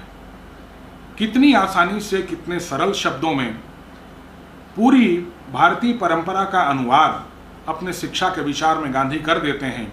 और वो शिक्षा का विचार किस प्रकार से हमारे अपने मूल प्रश्न, हमारी अपनी सभ्यता के मूल लक्षण, जो आत्मबोध की जिज्ञासा का प्रश्न है, उसके तीनों समाजार्थिक और राजनीतिक अधिष्ठानों के उन्मीलन को बनाने का, सुनिश्चित करने का और उनके प्रति जनमानस को सुपात्र बनाने की कला का नाम शिक्षा है। इस बात को गांधी जी कैसे हमारे सामने प्रस्तुत करते हैं, ये हमको समझ लेना चाहिए। ये जो हमारा भारतीय परंपरागत समाज है, गांधी जी मानते हैं कि वो अपनी सभी आधारभूत मान्यताओं के साथ साथ कालक्रम के प्रवाह से जो संकट उसके अंदर उत्पन्न होते हैं, जो विसंगतियां उसमें उत्पन्न होती हैं मानवीय स्वभाव के कारण, उनका एक निवारण तंत्र भी उसके अंदर विद्यमान है। जो हमारा सामाजिक अधिष्ठान है, वो सामाजिक अधिष्ठान के अंदर न केवल अपने पोषण को, अपने को पोषित करने की, अपने को संपोषित और संवर्धित करने की क्षमता विद्यमान है, बल्कि अपनी अंतर्विसंगतियों का स्वतः समाधान करने की, उनका स्वतः निराकरण करने की भी उसके अंदर क्षमता है। और इसीलिए उनका मानना है कि हमारे अंदर की जो अपनी विसंगतियां हैं या जो कालवशात आई हुई कमियां हैं, उनको हमें अपनी दृष्टि से ही उनका निवारण करना चाहिए, अपनी दृष्टि से ही हमको उनका समाधान निकालने की चेष्टा करनी चाहिए। इस मामले में भी वे कभी परमुखापेक्षी होने की कामना नहीं करते। ये एक विशेष बात गांधी की समाज दृष्टि के बारे में है।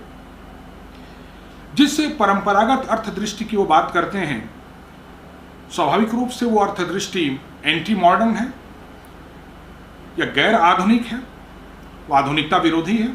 आधुनिकता के साथ उस प्रकार की अर्थ दृष्टि का कोई तालमेल, कोई सामंजस्य संभव ही नहीं है।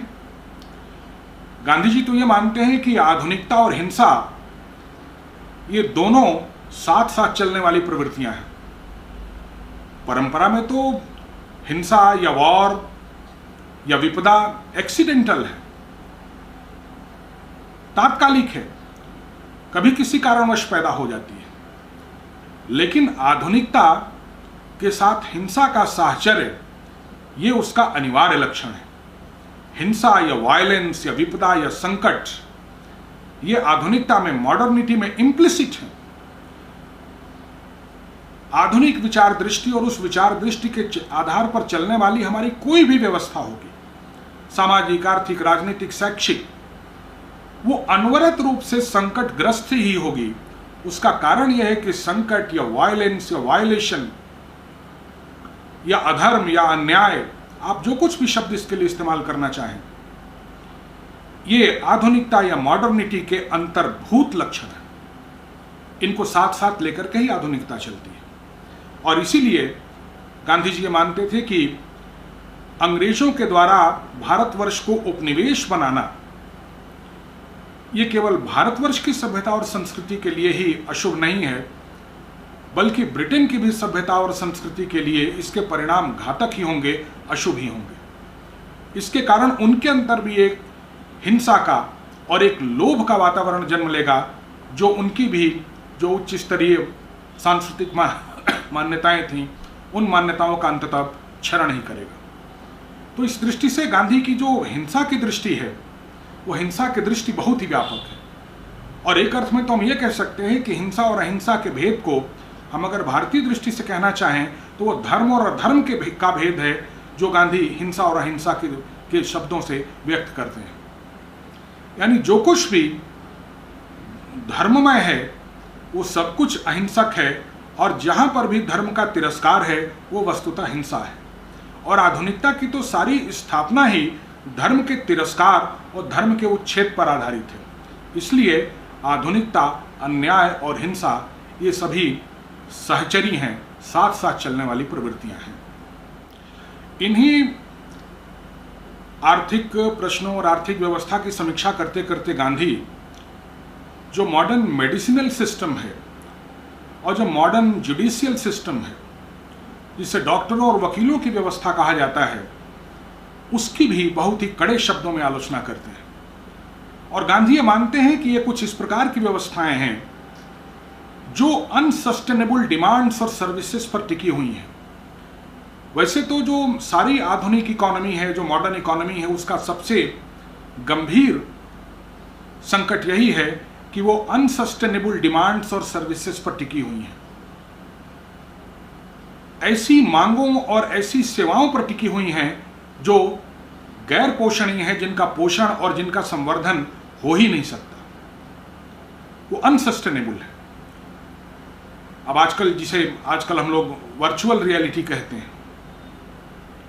अब तो ये तो बिल्कुल पराकाष्ठा हो गई ना, दिमागी दिवालियेपन की पराकाष्ठा हो गई कि इस प्रकार की डिमांड्स, इस प्रकार की सर्विसेज पैदा की जा रही हैं, हमारे लिए उनको आकर्षण का विषय बनाया जा रहा है, जो वस्तुतः हमारी आवश्यकता ही नहीं है। वो बिल्कुल एक आर्टिफिशियल क्रिएशन है, डिमांड के रूप में भी या सर्विस के रूप में भी। तो इसीलिए गांधी जी इस प्रकार की आर्थिक व्यवस्था को, जो अनसस्टेनेबल डिमांड्स और सर्विसेज के ऊपर आधारित हो, उसको उन्होंने कभी भी तरजीह नहीं दी। राजनीतिक प्रश्नों के मामले में उन्होंने बहुत साफ साफ अपने हिंद स्वराज में लिखा है, जिसकी आगे चलकर के हम लोग विस्तार से चर्चा करेंगे। ब्रिटिश पार्लियामेंट को उन्होंने कभी भी कोई बहुत तवज्जो नहीं दी और उसके लिए तो उन्होंने बहुत ही कठोर शब्द का इस्तेमाल किया।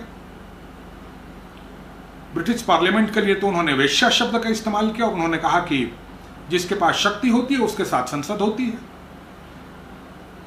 और ऐसी संसद से आप कोई गुणात्मक अपेक्षा करें, सिद्धांततः यह बात अपने आप में बिल्कुल निराधार है।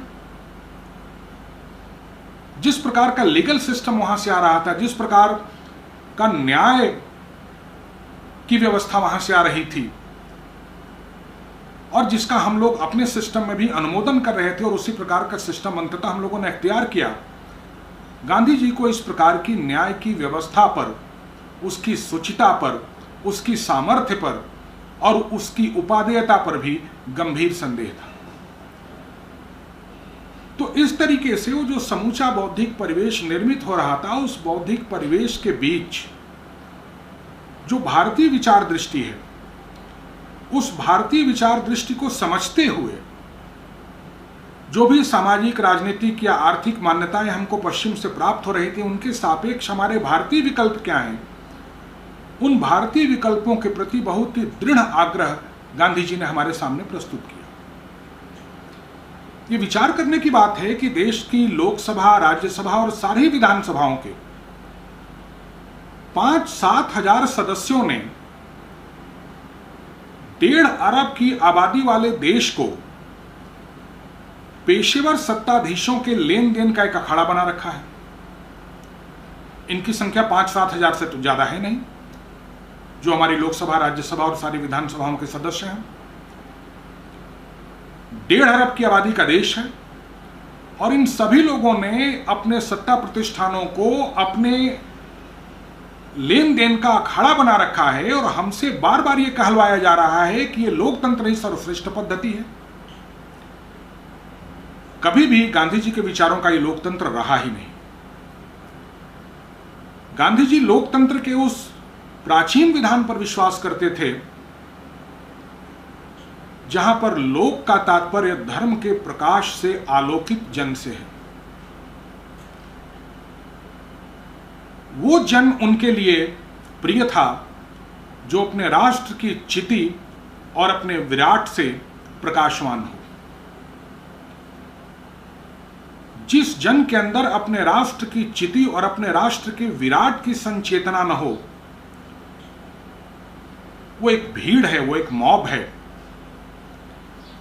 उसके अस्तित्व का कोई मतलब नहीं। एक धर्मशील राजा और एक धर्मशील प्रजा के बीच का जो संबंध है, गांधी जी के लिए वो महत्वपूर्ण था, और इसी अर्थ में गांधी जी राम राज्य की बात करते हैं। और अपने सारे संदर्शों से, अपने सारे संदर्भों से कटे हुए लोग, जिनको आजकल हम लोग लोकतंत्र में लोक के नाम से आख्यायित करते हैं, जनतंत्र में जन कहते हैं या प्रजातंत्र में प्रजा कहते हैं, इस पर तो 20वीं शताब्दी के ब्रिटिश कवि टी.एस. एलियट ने बहुत गंभीर टिप्पणी की है। 1939 के आसपास टी.एस. एलियट के कुछ व्याख्यान हुए, जिसको एक पुस्तक the idea of Christian society में प्रकाशित किया गया। उस पुस्तक में एलियट सीधे सीधे इस बात को लिखते हैं कि much and more industrialised a society, much and more deadly it be, and the people who are alienated from their tradition, who are dissociated from their tradition, are nothing but a mob. अंत में Elliott ये कहते हैं कि mob will never be less than a mob, even if it is well fed, well housed and well clothed. ऐसे लोग जिनके अंदर अपनी धर्म और संस्कृति का बोध न हो, वो केवल और केवल एक भीड़ के समान है। और ऐसे भीड़ वाला समाज या भीड़ वाला समूह बनाना वहां पर बहुत ही आसान होता है, जहां पर केवल शुद्ध रूप से एक भौतिकवादी और एक औद्योगिक संस्कृति विकसित हो रही होती है।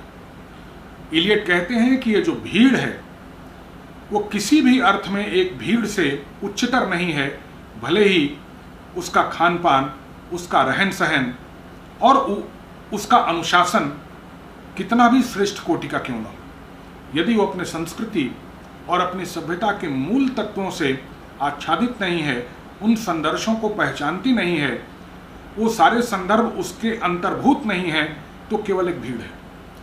गांधी जी इस प्रकार के किसी भी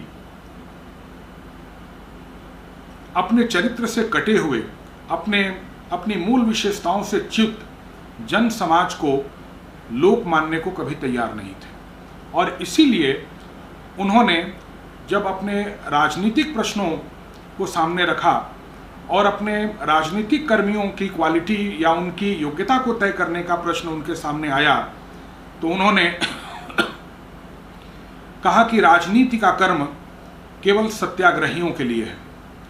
और उन सत्याग्रहियों के लिए उन्होंने पंच महाव्रतों का सुनिश्चयन किया।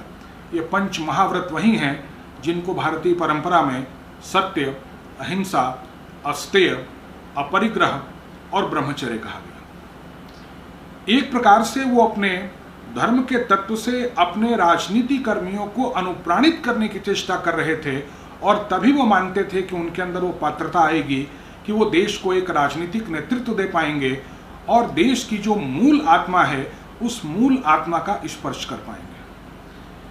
तो गांधी की दृष्टि का उन्मीलन जितना स्पष्ट और सूत्रवत हमको हिंद स्वराज में दिखाई देता है, वैसा वास्तव में हमको अन्यत्र कहीं नहीं दिखाई देता।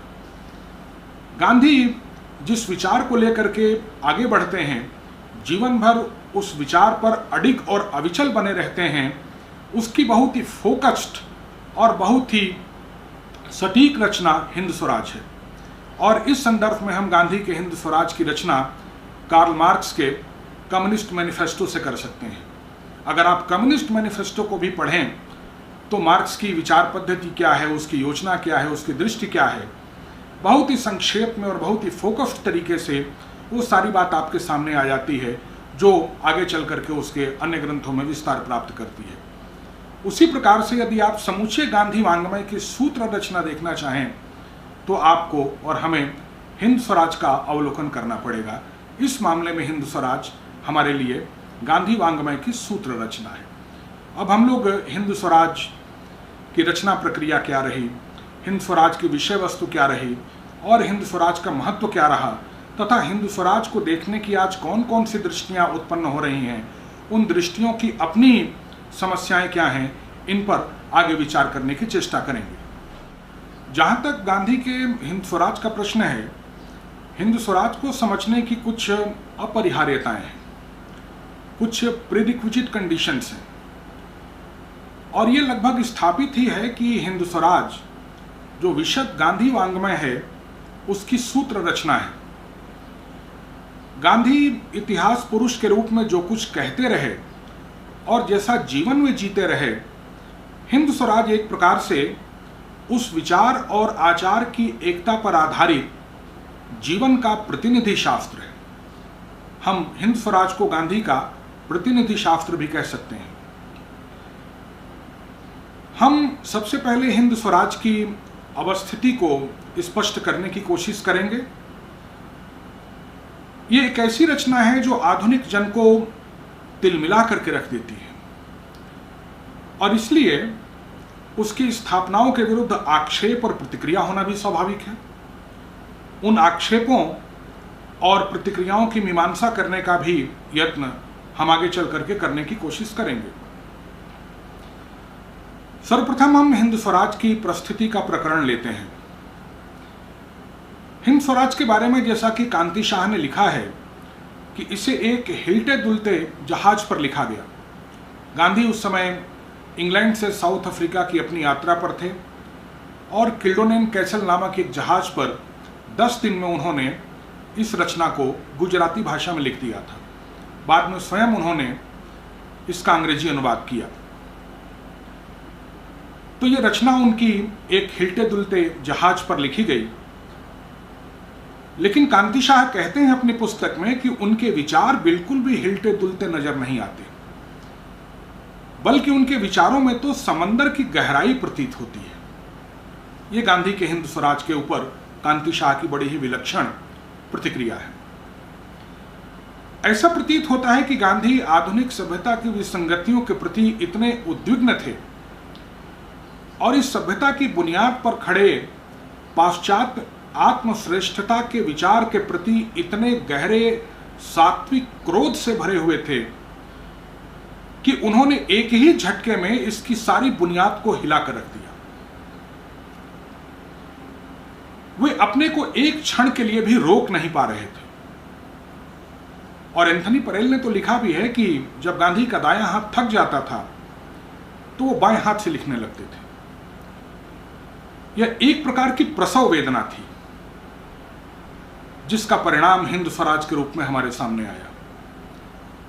हिंद स्वराज की प्रस्तावना में गांधी ने स्वयं इस बात को लिखा है कि जब मुझसे रहा ही नहीं गया तब मैंने यह लिखा।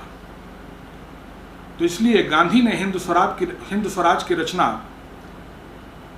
किस बौद्धिक परिवेश में की, इस बात को हम समझ सकते हैं।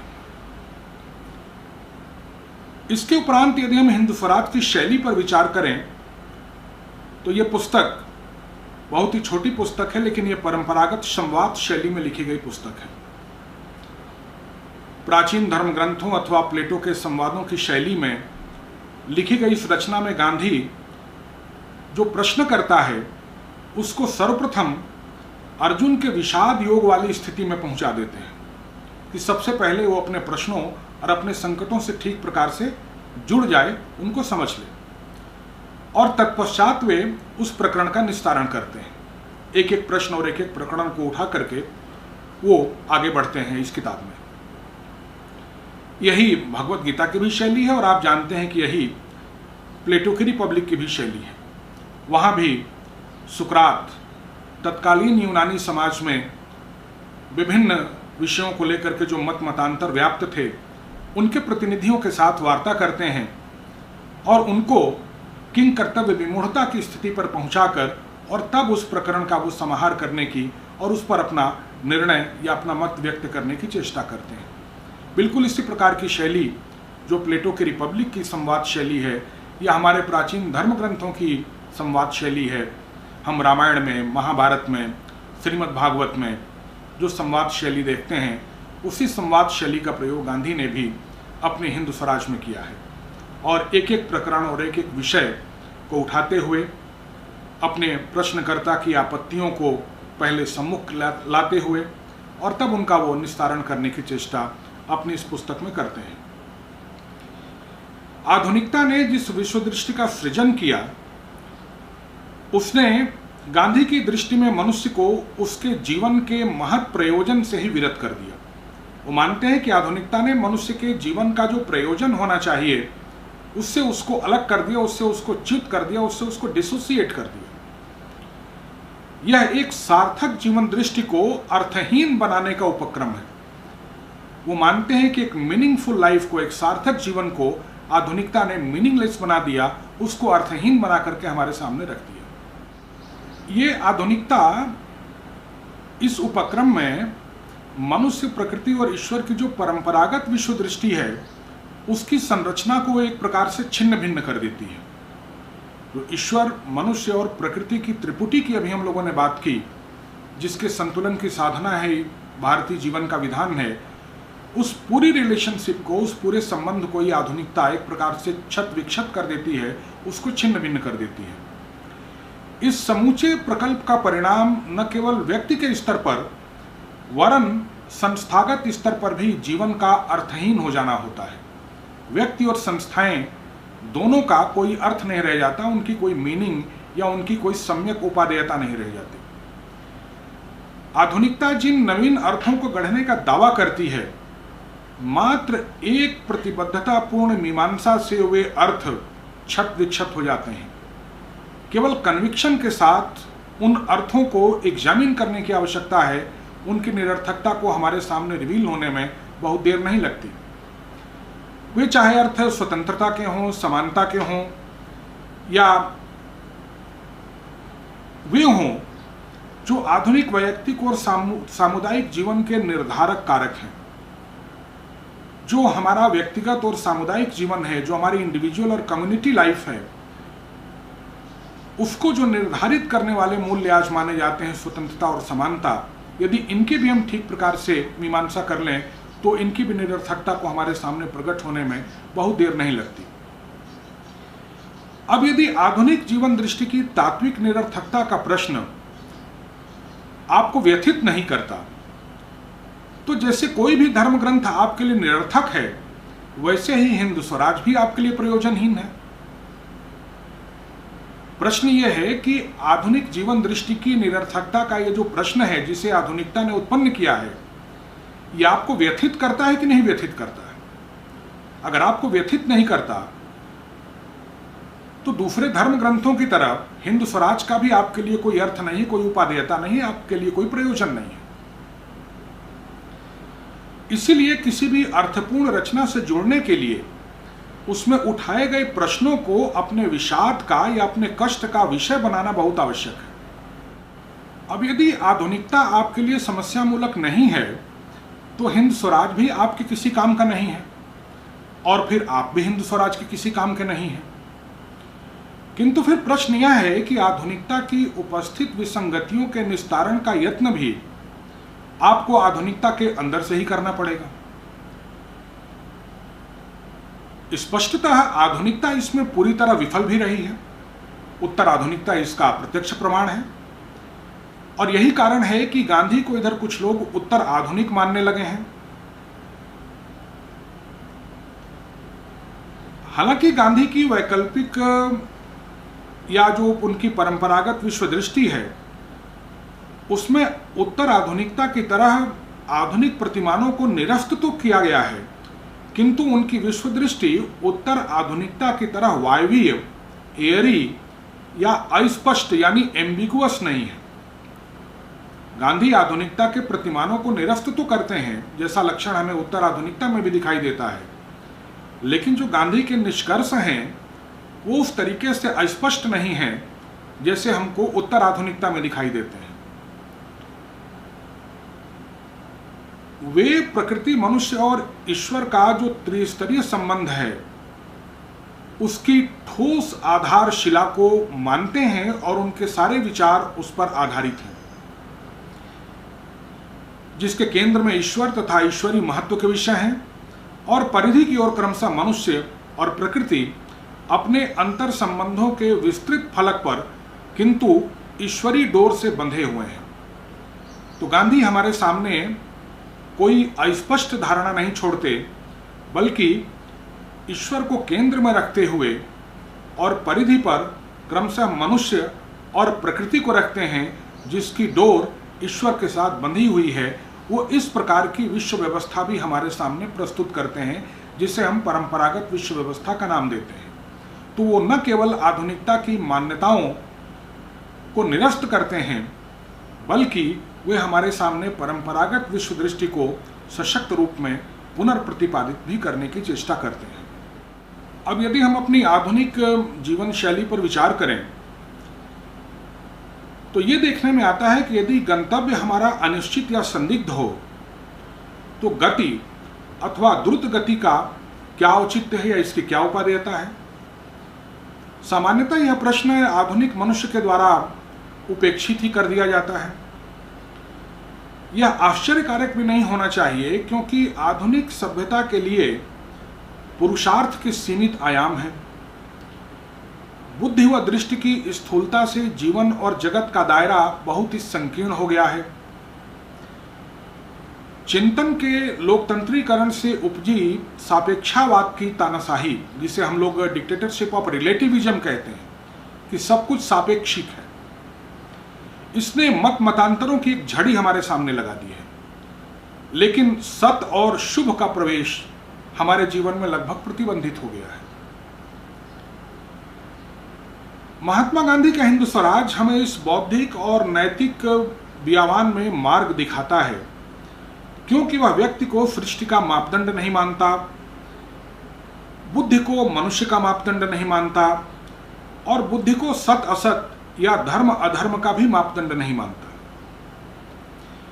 हिंद स्वराज का दर्शन राम राज्य से अनुप्राणित है, इसकी चर्चा हम लोगों ने की। इसकी प्रेरणा सोने की लंका नहीं है।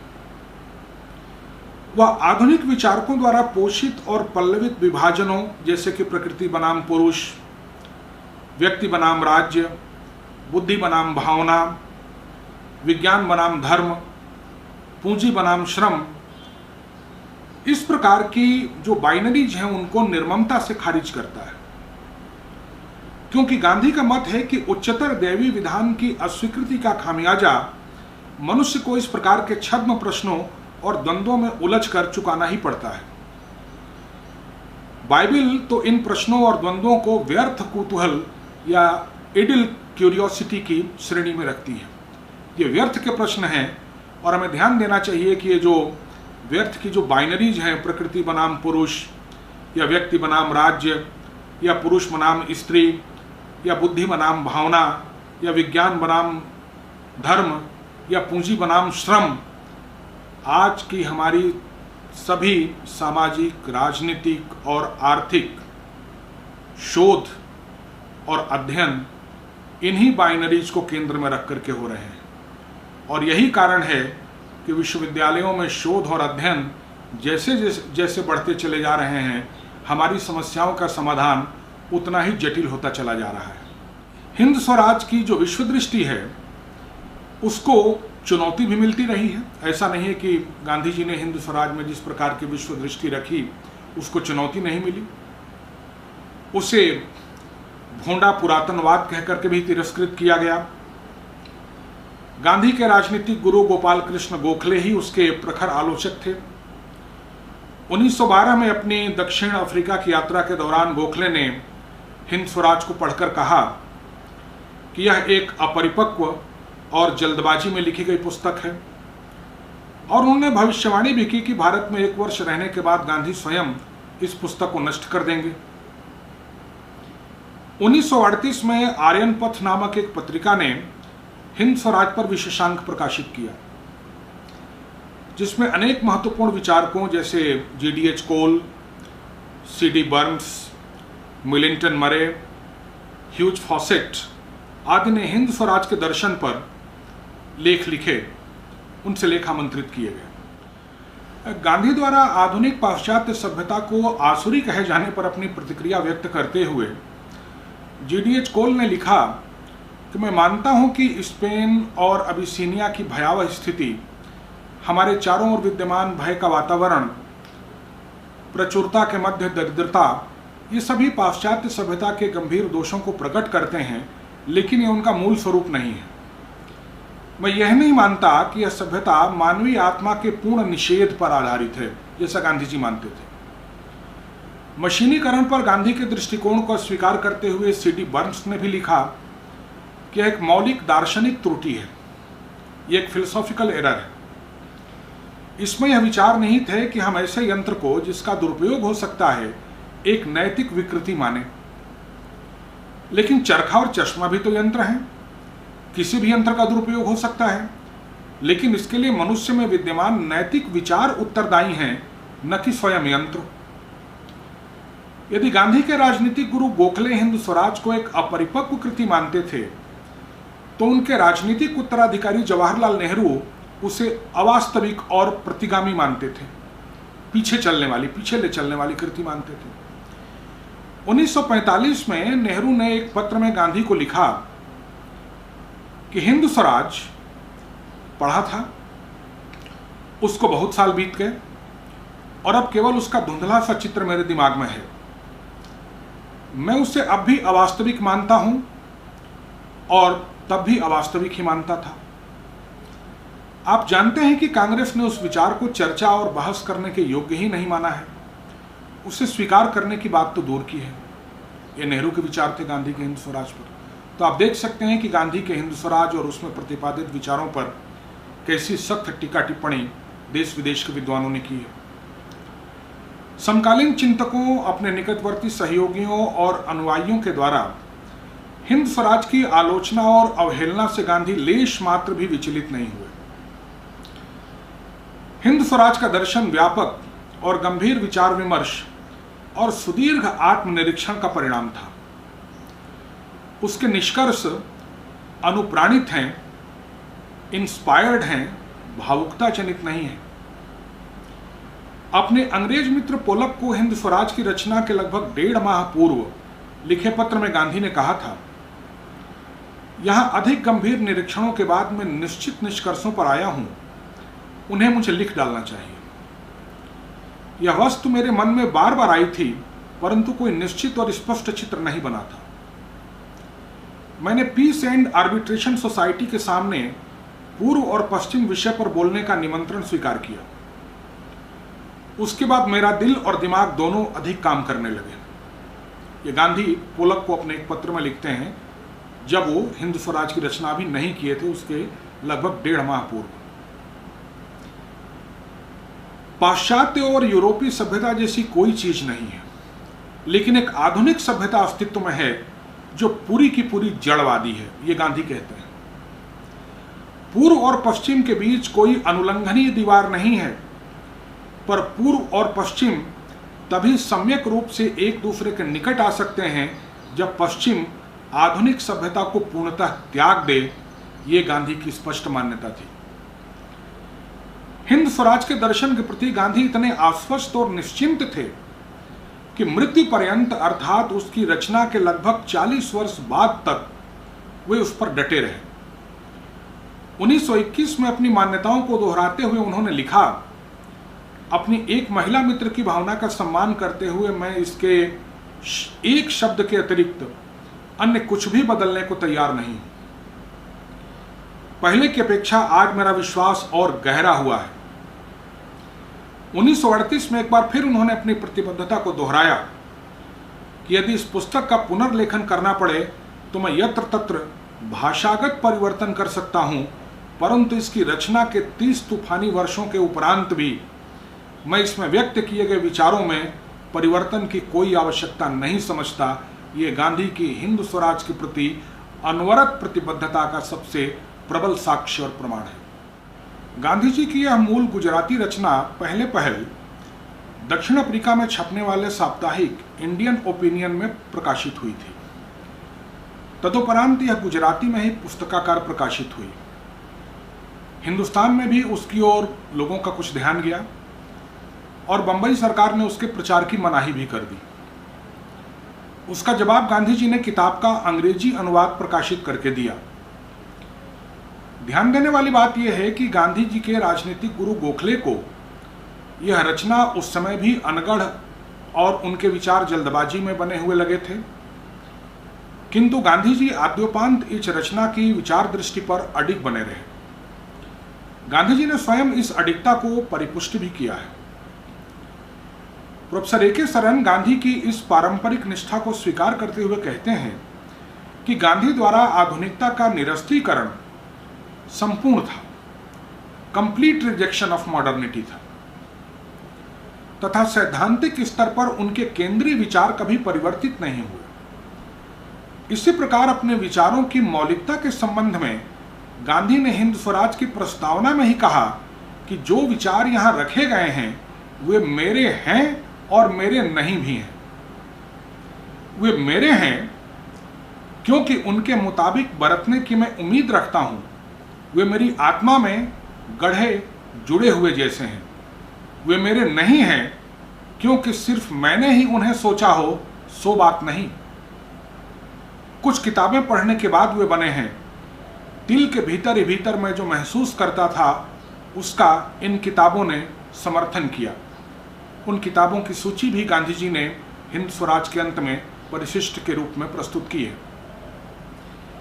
यह कहते हुए गांधी जी ने मौलिक लेखन, जो आधुनिक यूरोपीय विद्वानों का एक शगल है और जिसका अंधानुकरण गैर यूरोपीय विश्वविद्यालयों के पश्चिम परस्त या आधुनिकता परस्त विद्वानों में भी प्रचलित हो रहा है, इस अवधारणा को भी सिरे से नकार दिया है। वास्तव में गांधी जी उस सुदीर्घ परंपरा के वारिस हैं जिसके प्रतिनिधि 20वीं शताब्दी में आनंद कुमार स्वामी, रेने गेनो, फ्रित्जोफ श्वा, मार्को पेलिस, सैयद हुसैन नस्र, ए.के. सरन, धर्मपाल, रघुवीर सिंह और रामाश्रय राय तथा आशीष नंदी इत्यादि पश्चिमी और पूर्वी दोनों परंपराओं के विद्वान हैं। ये उसी परंपरा के वारिस गांधी जी हैं।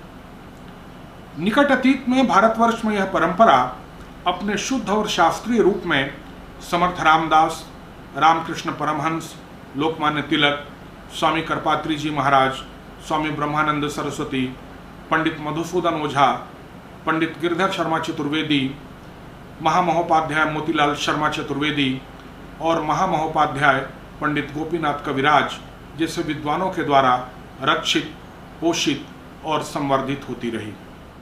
यहाँ दृष्टव्य यह है कि गांधी का समूचा वैचारिक आंदोलन परंपरा के पक्ष में और आधुनिकता के विपक्ष में खड़ा है। वो चाहे पाश्चात्य परंपरा हो या प्राच्य परंपरा हो, गांधी उसके पक्ष में खड़े हैं। और वो चाहे पाश्चात्य आधुनिकता हो या उसकी अनुकृति या नकल के रूप में प्राच्य आधुनिकता हो, गांधी उसके विपक्ष में खड़े हैं। आजकल जिसे भारतीय आधुनिकता कहा जा रहा है, एक नया शगल भारतवर्ष के बौद्धिक जगत में उत्पन्न हुआ है। गांधी के सहारे इस भारतीय आधुनिकता की अंतर्विसंगति को हमको समझ लेना चाहिए। भारतीय आधुनिकता कहना ये अपने आप में अंतर्विसंगतिपूर्ण है, कॉन्ट्रडिक्शन इन टर्म्स है। हिंद स्वराज की अगर हम विषय वस्तु को देखें तो वो 20 अध्यायों में विभक्त है। तत्कालीन भारत की दशा के वर्णन के साथ साथ गांधी स्वराज और सभ्यता का एक सम्यक चित्र खींचते हुए इंग्लैंड की हालत पर भी बेबाक टिप्पणियां करते हैं। धर्म, संप्रदाय, रेल, वकील, डॉक्टर, शिक्षा और मशीनीकरण पर अपनी स्पष्ट राय रखते हुए वे सत्याग्रह और आत्मबल के माध्यम से व्यक्ति के आत्म परिष्कार का प्रश्न प्रमुखता से उठाते हैं। कुछ आधुनिक लोग इस संदर्भ में गांधी पर दो प्रकार के आक्षेप करते हैं। प्रथम तो यह कि गांधी आधुनिक सभ्यता में रेलों, डॉक्टरों, मशीनों आदि की भूमिका को समझ नहीं पा रहे थे और वे मनुष्यता को इनके द्वारा प्रदत्त लाभों को नजरअंदाज कर रहे थे।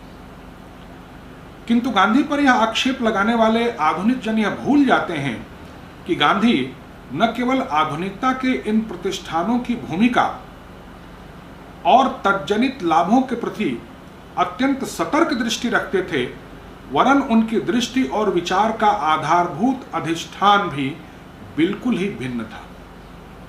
वो उनके विचारों का जो आधारभूत अधिष्ठान था उसके बिल्कुल अलग होने की वजह से वे इन तमाम उपलब्धियों की विसंगतियों को दूसरे प्रकार से देख पा रहे थे, जिसको आधुनिक जन समझ नहीं पा रहे थे।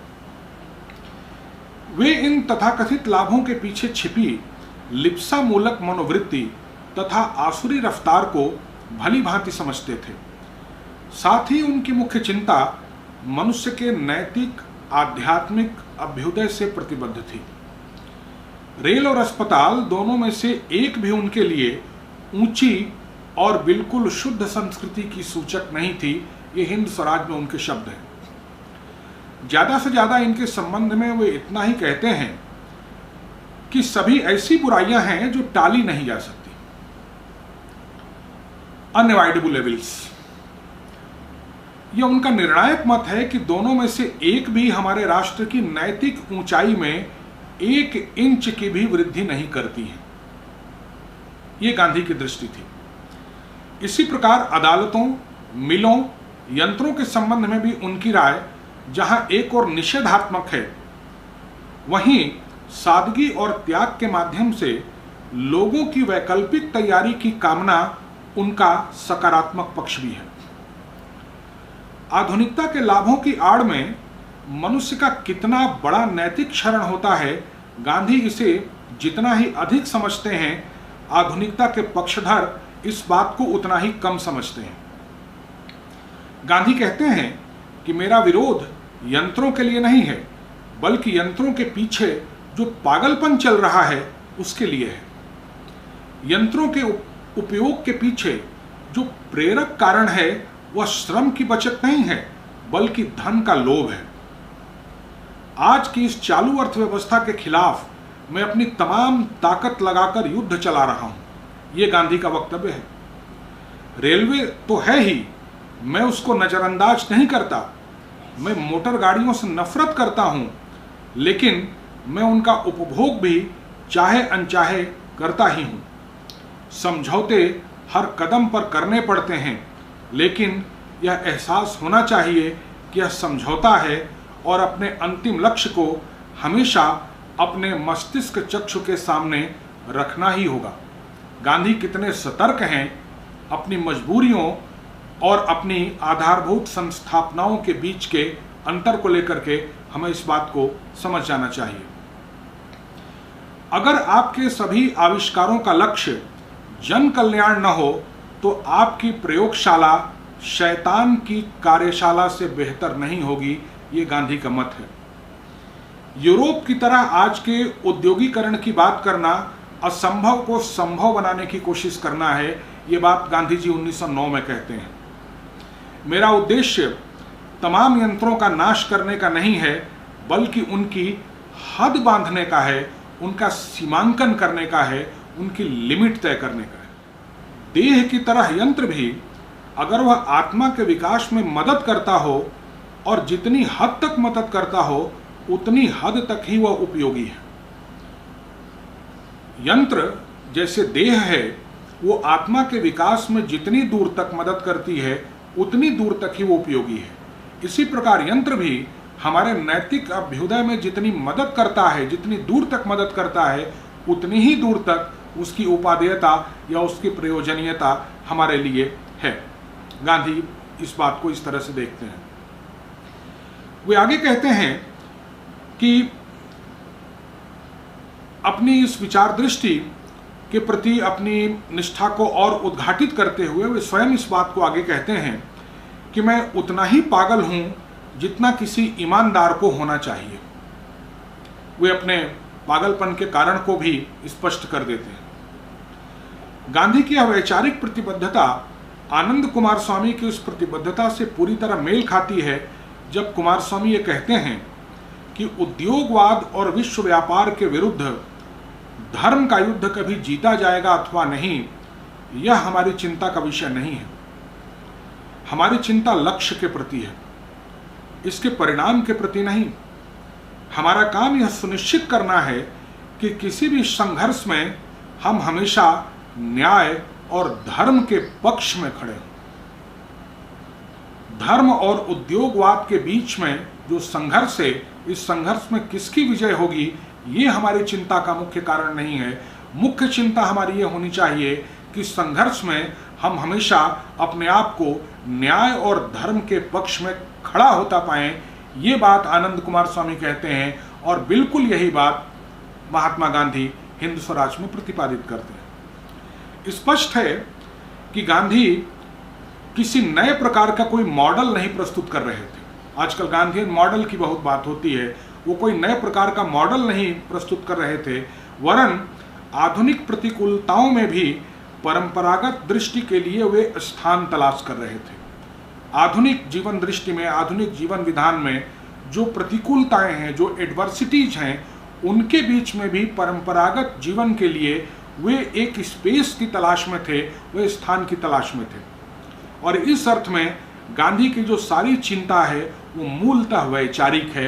ये बात हमको कभी भी गांधी के संदर्भ में नहीं भूलनी चाहिए। और इसीलिए आधुनिकता को वे उसकी ज्ञान मीमांसा के स्तर पर चुनौती देते हैं। उसके प्रतिष्ठानों का दृष्टांत तो वे अपनी बात को समझाने मात्र के लिए देते हैं। इस दृष्टि से वे अधिक से अधिक अरस्तु की राजनीति, जो संभवतन की कला है, आर्ट ऑफ द पॉसिबल, उसके इर्द गिर्द घूमते हुए नजर आते हैं। वे स्वयं कहते हैं कि पश्चिम की आधुनिक सभ्यता को निकाल बाहर करने की ही हमें कोशिश करनी चाहिए, बाकी सब अपने आप ठीक हो जाएगा। अगर हमारे फर्स्ट प्रिंसिपल्स एक बार ठीक से स्थापित हो गए तो बाकी जो परिधि की चीजें हैं वो सब अपने आप ठीक हो जाती हैं। इसी क्रम में यह भी ध्यान देने की बात है कि गांधी आधुनिकता को पूर्वी और पश्चिमी दोनों ही सभ्यताओं के लिए घातक मानते थे। सघन उद्योगवाद और जटिल मशीनीकरण के रूप में अभिव्यक्त सर्वथा बहिर्मुखी विज्ञानवाद गांधी के लिए एक सार्वभौमिक समस्या था, एक यूनिवर्सल प्रॉब्लम था। यह मनुष्य और प्रकृति के मध्य से ईश्वर को विस्थापित करने का अभियान था, ईश्वर की सत्ता को डिस्प्लेस करने का एक अभियान था, जो गांधी की दृष्टि में मनुष्य की आत्मा के क्षरण और उसके नैतिक पतन का कारण बना। गांधी इस समूचे नैतिक पतन और मनुष्य की आत्मा के क्षरण का कारण भी यही मानते हैं कि इस आधुनिकता ने मनुष्य के जीवन के केंद्र से ईश्वर की सत्ता को विस्थापित कर दिया। गांधी के लिए वस्तुतः यही असत्य और हिंसा की सृजन भूमि है। यहीं से असत्य और हिंसा या वायलेंस या युद्ध का जन्म होता है, जिसके विरुद्ध खड़े होने के लिए वे सत्याग्रह के माध्यम से आत्म परिष्कार की अपील करते हैं। गांधी के लिए चूंकि यह सत्याग्रह व्यक्तिगत और संस्थागत दोनों स्तरों पर कारगर है, अतः गांधी की दृष्टि में व्यक्ति और समाज अथवा पूर्व और पश्चिम के हितों के मध्य कोई टकराव नहीं है, कोई विभेद नहीं है। न तो पूर्व और पश्चिम के बीच की बाइनरी को वो मानते हैं और न ही व्यक्ति और समाज के बीच की किसी बाइनरी या अंतर्द्वंद को गांधी स्वीकार करते हैं। सारी व्यष्टिगत और समष्टिगत विसंगतियों का कारण यह आधुनिकता ही है, ये गांधी की मान्यता है। ऐसा नहीं है कि आधुनिकता को ठीक प्रकार लागू नहीं किया गया, जैसा आजकल कुछ लोग मानते हैं, जिससे इसके कुछ अच्छे और कुछ बुरे परिणाम हुए, बल्कि आधुनिकता का प्रकल्प तत्वतः और मूलतः दोषपूर्ण है। गांधी ने इस बात की पहचान कर ली थी।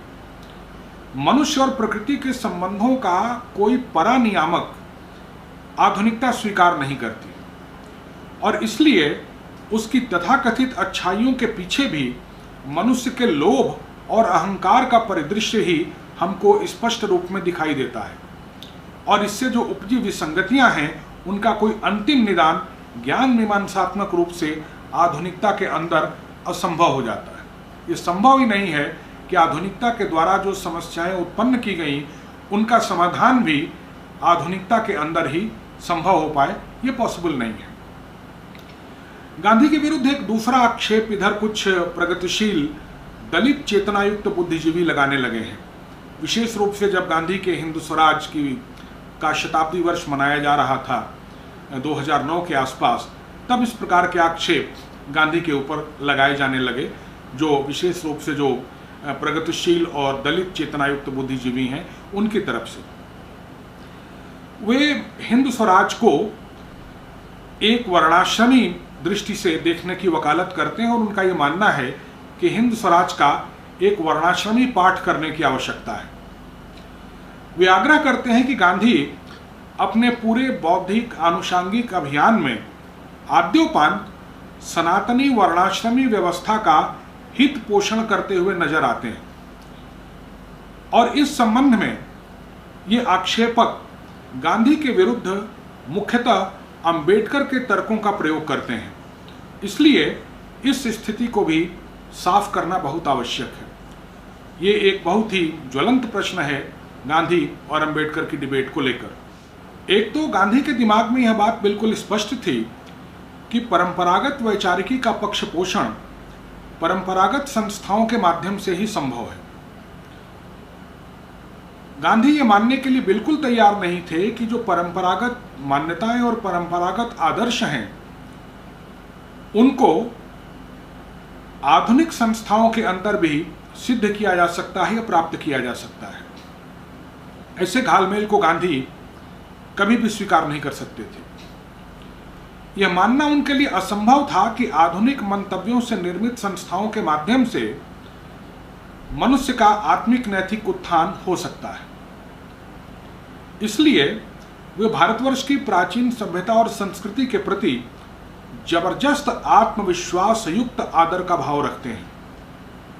वे कहते हैं, जो सभ्यता हिंदुस्तान ने दिखाई है उस सभ्यता को पाने में दुनिया में कोई नहीं पहुंच सका।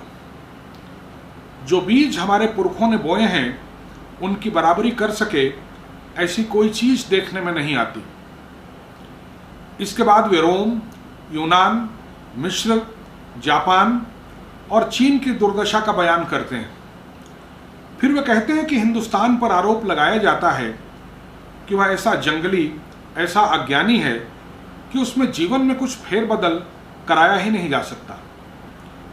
यह आरोप हमारा गुण है, दोष नहीं, गांधी ऐसा मानते हैं। अनुभव से जो हमें ठीक लगा उसे हम क्यों बदलेंगे? बहुत से अकल देने वाले आते जाते रहते हैं, पर हिंदुस्तान अडिग रहता है। यह उसकी खूबी है, यह उसका लंगर है। यह गांधी की मान्यता थी। जहां यह चांडाल सभ्यता नहीं पहुंची है, पश्चिम की आधुनिक सभ्यता को गांधी ने चांडाल सभ्यता कहा है। वे कहते हैं कि जहां यह चांडाल सभ्यता नहीं पहुंची वहां हिंदुस्तान आज भी वैसा ही है। उसके सामने आप अपने नए ढोंगों की बात करेंगे तो वह आपकी हंसी ही उड़ाएगा। उस पर न तो अंग्रेज राज करते हैं न आप कर सकेंगे।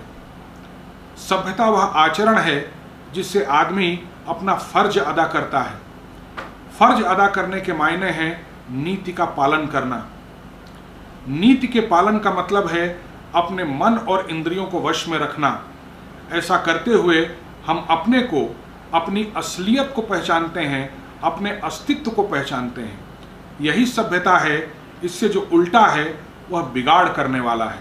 आप देखिए, अभी जिस कौटिल्य की बात से हम लोगों ने अपने वक्तव्य का आरंभ किया था वो कितना कुछ महात्मा गांधी के विचारों से समतुल्यता रखता है। अब आपने देखा कि सच्ची सभ्यता मैं किस चीज को कहता हूं। सच्ची सभ्यता से गांधी का क्या अभिप्राय है वो उन्होंने हम लोगों के सामने स्पष्ट कर दिया। गांधी जी स्पष्ट कहते हैं कि इस प्रकार की जो तस्वीर मैंने खींची है, ऐसा हिंदुस्तान जहां हो उसमें जो व्यक्ति फेरफार करेगा, रद्दोबदल करेगा, परिवर्तन करेगा, उसे आप अपना दुश्मन समझिए, वो मनुष्य पापी है। भारतवर्ष की सभ्यता के प्रति और उसकी आंतरिक संरचना और गत्यात्मकता के प्रति गांधी की कितनी स्पष्ट राय है, ये बात समझ लेनी चाहिए। गांधी के इन वक्तव्यों से न केवल उनकी तात्विक समझ के बारे में एक राय बनती है, वरन वे कितने विराट फलक पर चीजों को देखते हैं, कितने विस्तृत कैनवस पर वो चीजों को देखते हैं, यह भी स्पष्ट होता है। गांधी पर सनातनी वर्णाश्रमी होने का तथाकथित आक्षेप लगाने वाले ये बात भूल जाते हैं। पहले तो सनातन धर्म और वर्णाश्रम के प्रति इन्हें इनके दुराग्रहों से छुड़ाना ही बहुत मुश्किल है।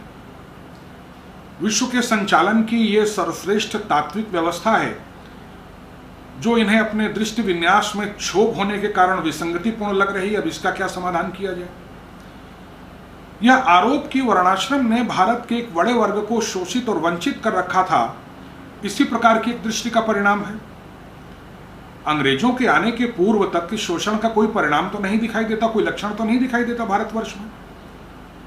अब तो तमाम शोध सामग्री जिसमें धर्मपाल जी की पुस्तकें मुख्य रूप से अवलोकनीय है, हमारे सामने आ चुकी हैं। स्वयं डॉक्टर अंबेडकर अपने शुरुआती अध्ययनों में इस बात को कहते हैं कि ईस्ट इंडिया कंपनी के आने के पहले जो भारतवर्ष का वैश्विक विस्तार था, जो उसकी आर्थिक समृद्धि थी, वो कितनी उच्च कोटि की थी। आज की तरह कोई दुर्लंघ आर्थिक असमानता की खाई कभी भारतीय इतिहास के पटल पर उल्लेखनीय नहीं रही, कभी ऐसा देखने में नहीं आया जैसी भयानक आर्थिक असमानता आज भारतवर्ष में और पूरी दुनिया में देखने में आती है। अब जहां तक वंचना का प्रश्न है, इस वंचना का मुख्य कारण ये दलित चिंतक शिक्षा से इस वर्ग को वंचित रखना बताते हैं कि एक खास वर्ग को शिक्षा से वंचित कर दिया गया, इसलिए ये वर्ग वंचित रह गया। ऐसा कहते समय वे ये तथ्य भूल जाते हैं कि अंग्रेजों के आने के पहले न तो कभी शिक्षा भारतवर्ष में नौकरी का माध्यम रही और न ही नौकरी आजीविका का कोई बड़ा क्षेत्र रहा, तथा जिस प्रकार की सामंजस्यपूर्ण, संतोषपूर्ण और सरल अर्थव्यवस्था भारत में सदियों से प्रचलित रही, उसमें इस तथाकथित वंचित वर्ग का भरपूर योगदान और प्रतिदान था। इस बात को नहीं भूलना चाहिए। पहली बार अंग्रेजी व्यवस्था के आने के बाद न केवल पारंपरिक अर्थव्यवस्था क्षत विक्षत हुई, वरन पढ़ाई लिखाई का स्वरूप बदला, पढ़ाई लिखाई नौकरी का माध्यम बनी और नौकरी आजीविका का एक विस्तृत क्षेत्र। आज के दलितों की दुर्दशा का आरंभ यहीं से हुआ। यह भी वस्तुतः एक औपनिवेशिक फलितार्थ था, हमें यह बात नहीं भूलनी चाहिए। गांधी जहां एक और पारंपरिक भारतीय समाज की तात्विक संरचना को विस्तृत फलक पर समझ रहे थे, वहीं अंबेडकरवादी दलित दृष्टि के भटकाव और उसके दुष्परिणामों को भी वे भली भांति समझ रहे थे। उन्हें इस बात का पूरा भान था कि पारंपरिक हिंदू समाज से अलग थलग करके दलितों का कोई हित सधेगा नहीं, समाज में आक्रामक बिखराव और टकराव अवश्य पैदा हो जाएगा। समय के साथ ऐसा हुआ भी। सदियों सदियों से अपने सामंजस्यपूर्ण संबंधों के बल पर भारतीय सभ्यता को विश्व का सिरमौर बनाने वाले तंतुओं को छिन्न भिन्न कर झूठ और फरेब के सहारे एक विघटनकारी आंदोलन के प्रस्ताव को वे कभी स्वीकार नहीं कर सके। इसी कारण दलितों के अभ्युदय का प्रश्न वे भारतीय परंपरा के ही तथा कालवशात आए विकारों का समाधान करते हुए ही हल करना चाहते थे।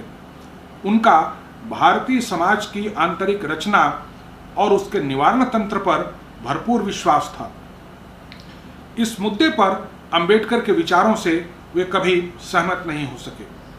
दलित प्रश्न की वर्तमान विसंगतियों और तज्जनित आक्रामकता को इसी विस्तृत फलक पर आज भी समझने और समझाने की आवश्यकता है।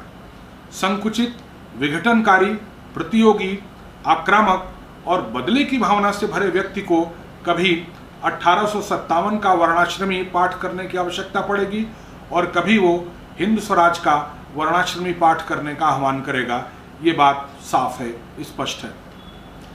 गांधी हिंद स्वराज के माध्यम से सभ्यता के केंद्रीय और परिधीय विषयों की सटीक पहचान करते हैं कि सभ्यता के कौन से केंद्रीय प्रश्न होने चाहिए और कौन से परिधीय आयाम होने चाहिए, और उनकी अर्थवत्ता और अंतर संबंध को बनाए रखते हुए वे कभी एक क्षेत्र के विषय को दूसरे के द्वारा विस्थापित या स्थानापन्न नहीं करते। केंद्र के विषय केंद्र में रहने चाहिए और परिधि के विषय परिधि पर ही रहने चाहिए। उनके लिए यह ईश्वरीय विधान में विक्षोभ उत्पन्न करना था, डिस्टर्बेंस उत्पन्न करना था। उनकी दृष्टि में ऐसा करना हिंसा है, पाप है, अहंकार है। इसके विपरीत वे मनुष्य को उसकी बहुस्तरीय संस्थाओं के सापेक्ष धर्म क्षेत्र का पथिक बनाने की कामना करते हैं। ऐसी परंपरागत दृष्टि में उनकी अगाध श्रद्धा को इस दृष्टि की प्राचीनता, विश्वसनीयता तथा अर्थपूर्णता से संबल प्राप्त होता है। हिंद स्वराज वस्तुतः इसी परंपरा के साथ सहभाग करती हुई उनकी सभ्यता मूलक और कालजयी कृति है। ये हिंद स्वराज का महत्व और हिंद स्वराज का महात्म्य है। निष्कर्ष के तौर पर हम कह सकते हैं कि गांधी आधुनिक परिवेश में परंपरानिष्ठ दृष्टि का प्रवर्तन करने वाले एक सेतु पुरुष हैं। उनकी इस परंपरानिष्ठ दृष्टि के केंद्र में ईश्वर की सत्ता और व्यवस्था विद्यमान है तथा मानवीय जीवन के समस्त प्रकल्प उस सत्ता से एकाकार होने के नीतिपूर्ण उपकरण हैं। 20वीं सदी में साध्य और साधन की इस एकरूपता की पुनर्स्थापना के लिए गांधी आधुनिक पाश्चात्य ज्ञान मीमांसा को बुनियादी रूप से बेजोड़ चुनौती देते हैं और परंपरागत जीवन मूल्यों की ओर युगानुरूप संकेत करते हैं। इसी प्रकार जहां वे एक और समाज में समरसता और न्यायपूर्ण व्यवस्था के पक्षधर हैं, वहीं इसके लिए वे राज्य रूपी संस्था को एक आपात आवश्यकता मानते हैं। राज्य के प्रति गांधी का कोई बहुत विश्वास या कोई बहुत आग्रह नहीं है। उनके अनुसार मनुष्य के परिष्कार और अभ्युदय का प्रश्न नैतिक है, संस्थागत, विधिक या राजनीतिक नहीं है। इस हेतु वे समाज में सत्य, अहिंसा, ब्रह्मचर्य, अस्तेय और अपरिग्रह के पंच महाव्रतधारी सत्याग्रहियों की आवश्यकता बताते हैं तथा तदनुरूप उनकी योग्यता और उनकी तकनीक का भी खुलासा करते हैं कि इन्हें किन तकनीकों से समाज में जाना है, समाज में अपने कार्य को संपादित करना है। स्थानीय स्तर पर वे विकेंद्रित किंतु आत्मनिर्भर आत्मपरक समाज के पक्षधर हैं और वैश्विक स्तर पर वे साम्राज्यवाद को शासक और शासित दोनों के हितों के लिए अकल्याणकारी मानते हैं। भारतीय स्वाधीनता आंदोलन में यही उनका मुख्य वैचारिक आग्रह रहा है। इस बात को हमको ठीक से समझ लेना चाहिए। आर्थिक प्रश्नों पर गांधी जी का सारा जोर आचार विचार की श्रेष्ठता और अपेक्षाओं के नियमन संयमन पर केंद्रित है। उनका न्यास सिद्धांत, ट्रस्टीशिप थियरी अनुपम है, अपने आप में वो अद्वितीय है। एक सभ्य, सुव्यवस्थित और अनुशासित समाज में वे चिकित्सकों, वकीलों, संसद तथा भारी मशीनों की उपयोगिता को गंभीर संदेह की दृष्टि से देखते हैं। समाज और विश्व के संबंध में उनकी मुख्य चिंता उन साधनों को अपनाने पर केंद्रित है जिससे मनुष्य का नैतिक अभ्युदय सिद्ध हो, उसका मॉरल अपलिफ्टमेंट हो। गांधी दर्शन वस्तुतः इसी सूत्र का लोक भाष्य है। ये बात हमको ठीक प्रकार से समझ लेनी चाहिए। इन सबके बावजूद हमें यह नहीं भूलना चाहिए कि किसी भी महापुरुष की तरह गांधी की भी अपनी कुछ सीमाएं हैं। वे वर्तमान परिवेश में हमारी सनातन परंपरा के लक्षणों की ओर इंगित करने वाले सबसे सशक्त और प्रभावी राजपुरुष तो हैं, किंतु इससे धर्म और परंपरा की शुद्ध और शास्त्रीय साधना करने वाले हमारे मनीषियों का महत्व कतई कम नहीं हो जाता। ये बात भी हम लोगों को ध्यान में रखनी चाहिए। इसी प्रकार विशाल गांधी वांग्मय की उपलब्धता के उपरांत भी हमारी सुदीर्घ और अक्षत शास्त्र परंपरा की सनातन उपादेयता पर भी कोई प्रश्न चिन्ह नहीं लगाया जाना चाहिए। गांधी एक प्रकार से धर्म और अधर्म के संक्रमण काल में एक मध्यवर्ती सेतु पुरुष की तरह हैं और यह अपने आप में गांधी का एक महत्वपूर्ण अवदान है कि उन्होंने अविचलित भाव से धर्म की ओर हमें प्रेरित करने का कार्य किया, किंतु साथ में अपने सनातन और शास्त्रीय प्रश्नों के उत्तर प्राप्त करने के लिए हमें अपनी स्थापित शास्त्र परंपरा के स्थायी महत्व को भी ध्यान में रखना चाहिए।